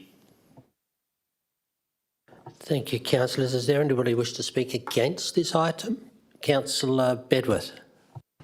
Thank you, Deputy Mayor. I appreciate that. This is probably going to be one of the most bizarre speaking against you've probably heard in chambers recently, because I entirely agree with everything that's just been said. In principle, I think the ideas behind why this review has been commenced and engaged thus far are valid. There is a disparity in population representation. And, you know, we've had some robust discussions via electronic means and in forums on this. And overall, I do see the benefit in it. My concern is the timing and the compressed nature of that timing. I believe that as you know, we don't have to do this review until 2031, 32. There's no legislative requirement to do it before then. I respect the discretionary nature of this review, but I don't believe that we need to do it as early as we're suggesting. Now, I recognise that this is just for publication, but I think it's important to get it on the record now what my thoughts are. Furthermore, in order for this review to be in place before next year's election, local government elections, it needs to be submitted by the 31st of January next year, which only gives us a few months to get all our ducks in a row. And I fear that perhaps we're going to make decisions in haste and repent at leisure. We don't know what this year's census is going to tell us as yet. We don't know what the tranche of local government reforms is going to mean for us as well. And for me, and it is just my opinion, there are too many balls still in the air, which I believe we should put this off or and wait until all those balls have been caught. So for those reasons, I'm not going to be supporting this for now. And I recommend everyone else agrees with me, obviously. Thank you, Councillor Bedworth. Is there anybody that wishes to speak for the item or have any questions? Councillor Smith, you speaking for? Only to share, I guess, some of my thoughts in consideration of the alternative and the reasons that Councillor Bedworth mentioned in terms of the timeline and, for example, the census data. In my mind, if it does pass tonight and then the census data does reveal something that is radical or things like that, I do believe we have the mechanism to, at that point, defer or pause or address it at that point. So for me, there's still options along the way that I can see. And in the meantime, I think it's good to get the ball rolling, especially from an equity point of view. And if we can get it wrapped up by before the next election, I think that's great. If there's problems that arise, then we'll address them as they come up. Thanks. Is there any other speakers against the item or questions? If Councillor Seith, are you speaking against or questions? Go ahead. Thank you, Chair. Again, it's going to be bizarre because I do agree with everything also that Councillor Figg has just said, and the option 6 I think was definitely the best option. However, I am against the substantive because, well, point 1 I completely would not endorse. And I think that considering the census data and the rate of change that's happening in the community, it may be worth just waiting that few extra years. Thank you, Councillor Seith. Is there anybody else to speak for the item or question? Councillor Moore. Thank you, Deputy Mayor Miles. I do want to speak for this item to go out to consultation, and the reason why I'm doing that is there are some of us that are up for re-election next year, and myself being included in that. However, listening to Councillor Figg and the robust discussions that have happened, I do think that it is good for us to go out and have a look at what will be best for the councillors, as well as engaging with our community. And I would strongly encourage the community to get behind it and put in submissions so that we are able to make an informed decision from that. If it was my choice, it would be easier to say to delay it. But unfortunately, we do need to look at it as a whole, as a city as a whole, and what is best for the city moving forward, and just to have that feedback and to look into it properly. Thank you. Councillor Moore, is there anybody else wish to speak against this item? If nobody wishes to... You have a question, Councillor Figg. Yes, thank you, Deputy Mayor. And it's just to kind of understand, and I don't know if we have a demographer in the room, but is it often the case that the census reveals a significant deviation from the predicted population of a certain area? Is anyone able to comment on that? Thank you. CEO. Thank you, Councillor Figg. I'm many things, but not a demographer. And I guess, you know, the process that we use, the underlying data we use is a product forecast ID, which I'm sure you're all aware of. There's so many inputs into forecast ID. So, for example, they collect a lot of data around, you know, building approvals and those sorts of things for development. So the data from the base year of the census is obviously extrapolated out, and every census you get a bit of a reset. So although we know how many houses are being built and how many commercial facilities have been built, so on and so forth, we don't know how many people live in those houses. Is there 1? Is there 2? Is there 11? We're just not sure. So I think, if anything, it just gives you a bit of a reset, and then you extrapolate out from there again. You know, in terms of have there been any radical surprises from census to census, I couldn't answer that. I'm sorry. No other questions? If there are no other questions, Councillor Rowe, do you want to do the right of reply? Just to assure the councillors speaking against that what they said was not bizarre, it actually is based in fact and consideration. We all have different views about the information that we need to be able to make an informed decision. So just to assure you that opinions are perfectly valid. Thank you. Councillors, could you please cast your vote?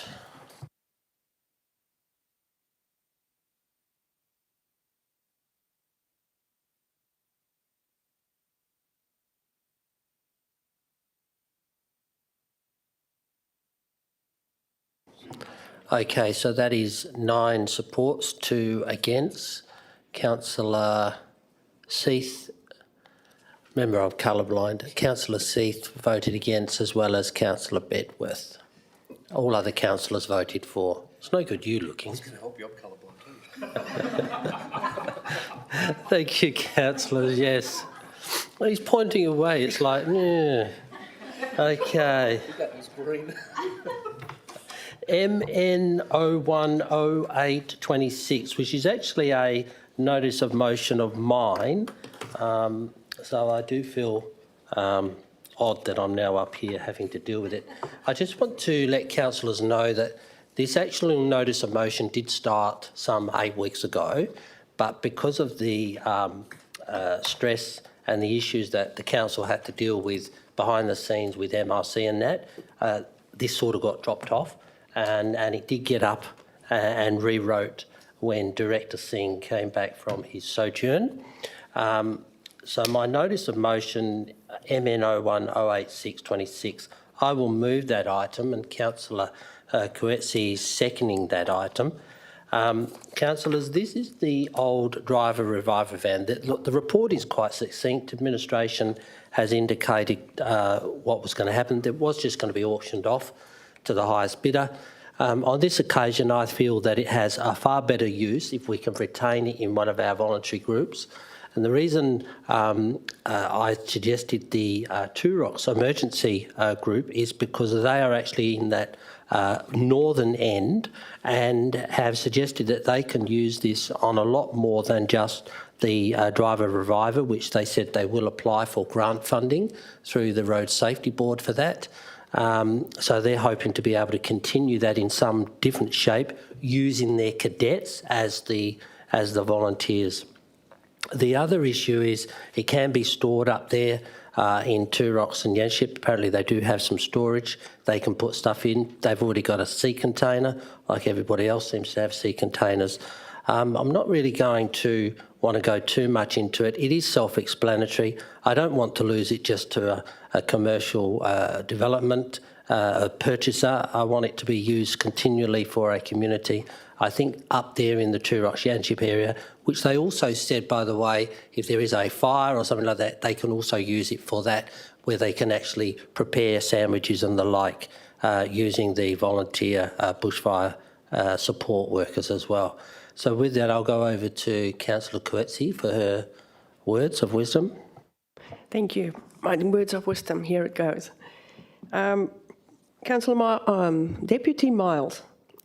Deputy Mayor Miles, thank you so much for bringing this forward. It's definitely a group that will make definitely use of this. It's a group that basically look after us when there's dangerous times as well. And I think if there is one group, they will definitely be using this. It's better. It's better for this to go to a group that will use it than let it stand just in the depot. And we're not using it at all. So thank you for this. Thank you, Councillor Coetzee. Questions, Councillor Rowe. Thank you, Deputy Mayor, and thank you for bringing the motion. When you were saying some of your reasons there, it certainly allayed my concern. Just a couple of questions so I can get it on the record and my understanding of this. Through Roadwise Advisory Group or through any other mechanism the city has, can I ask through yourself, Deputy Mayor, to the administration, no undertaking has been made to gift or donate this particular asset to any other group at this point in time? No, not at all, Councillor Rowe. And then just the second question, Deputy Mayor. No group or organisation within the city has made an express request for this asset at this point in time, other than the group that you've mentioned in the report? That is correct. Only the group that's in the report asked me about it when they were down at the depot. Thank you. That satisfies my questions. Councillor Seith. Thank you, Deputy Mayor. I just have one question, just for clarification. I have read the whole report, but just to be clear that the caravan will be given to a not-for-profit and it will be registered by that not-for-profit. Yes, that is correct. They are a not-for-profit charity, I think. So they actually will be taking on the whole responsibility of this van once we cede it over, or if council approves it, and they'll also have to take on the maintenance of that as well. Councillor Smith. Thank you, Deputy Mayor. My question is follows on from previous questions about expressions of interest. Were any other groups aware of its existence in terms of it coming up for potential auction or availability to express interest in it? Thanks. From my understanding, no. In actual fact, the week I requested maybe for this group to utilise it, it was already off to be tendered off, to be auctioned off. So administration, through their normal surplus of requirements equipment, they just send stuff off to be dealt with. They don't sort of list anything for community groups to request. Follow up, please. Yeah, go for it. Thank you.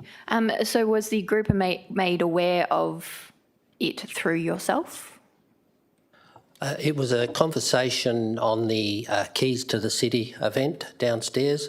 The person that is on the youth emergency group at Two Rocks, we were talking about it. He said, what's happened to the caravan? Because he used to see it when he used to bring down the emergency trucks to the Wanneroo Brigade. It used to be stored there.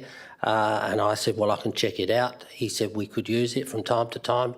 And that's when I found out that the administration were actually going to auction it off. Is there any other questions or any speakers against? If not, I put the item.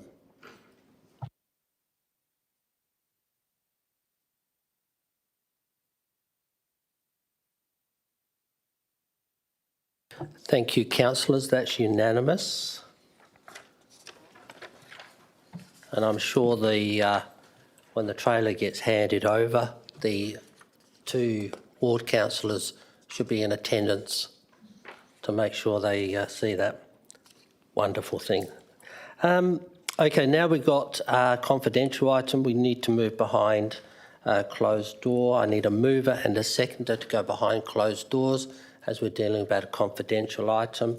Councillor Wright and Councillor Smith.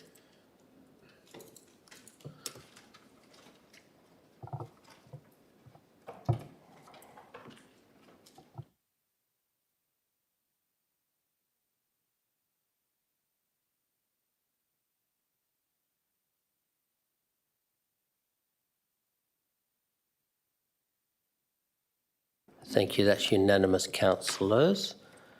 Now we are going to move into a confidential session under the terms of the Local Government Act of 1995, section 5.232. So we are going to do that. As it is a confidential item with reference to the CEO annual performance review, I ask all staff to leave. We need to come off air in the required time. And we ask that Helen Hardcastle come into the room. Helen, would you like to come up here?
Okay, councillors, we are back on the air, coming back out of confidential session. CR 010826, which is the Chief Executive Officer's Annual Performance Review. It was moved by Councillor Wright, seconded by Councillor Rowe. The amendment was incorporated into the substantive, which became the substantive. That Council 1 endorses by absolute majority the report prepared by Ms Helen Hardcastle for the Chief Executive Officer's 2025-26 Annual Performance Review as set out as Attachment 5. 2. Approves by absolute majority an increase to the Chief Executive Officer's total remuneration package equivalent to the Australian Bureau of Statistics Perth March CPI rate as detailed in Attachment 5, effective from the 2nd of April of 2026. 3. Approves by absolute majority an increase to the Chief Executive Officer's professional development allowance to be the same as council members. 4. Authorises the Mayor to approve the request from the Chief Executive Officer in accordance with Clause 6.5 of the Contract of Employment. And 5. Authorises the Mayor to execute any required legal documentation to give effect to recommendations 1, 2, 3 and 4 above. That was supported by Councillor Seath, Councillor Bedworth, Councillor Smith, Councillor Figg, Councillor Ketsey, Councillor Parker, Councillor Wright, Councillor Rowe, Councillor Miles.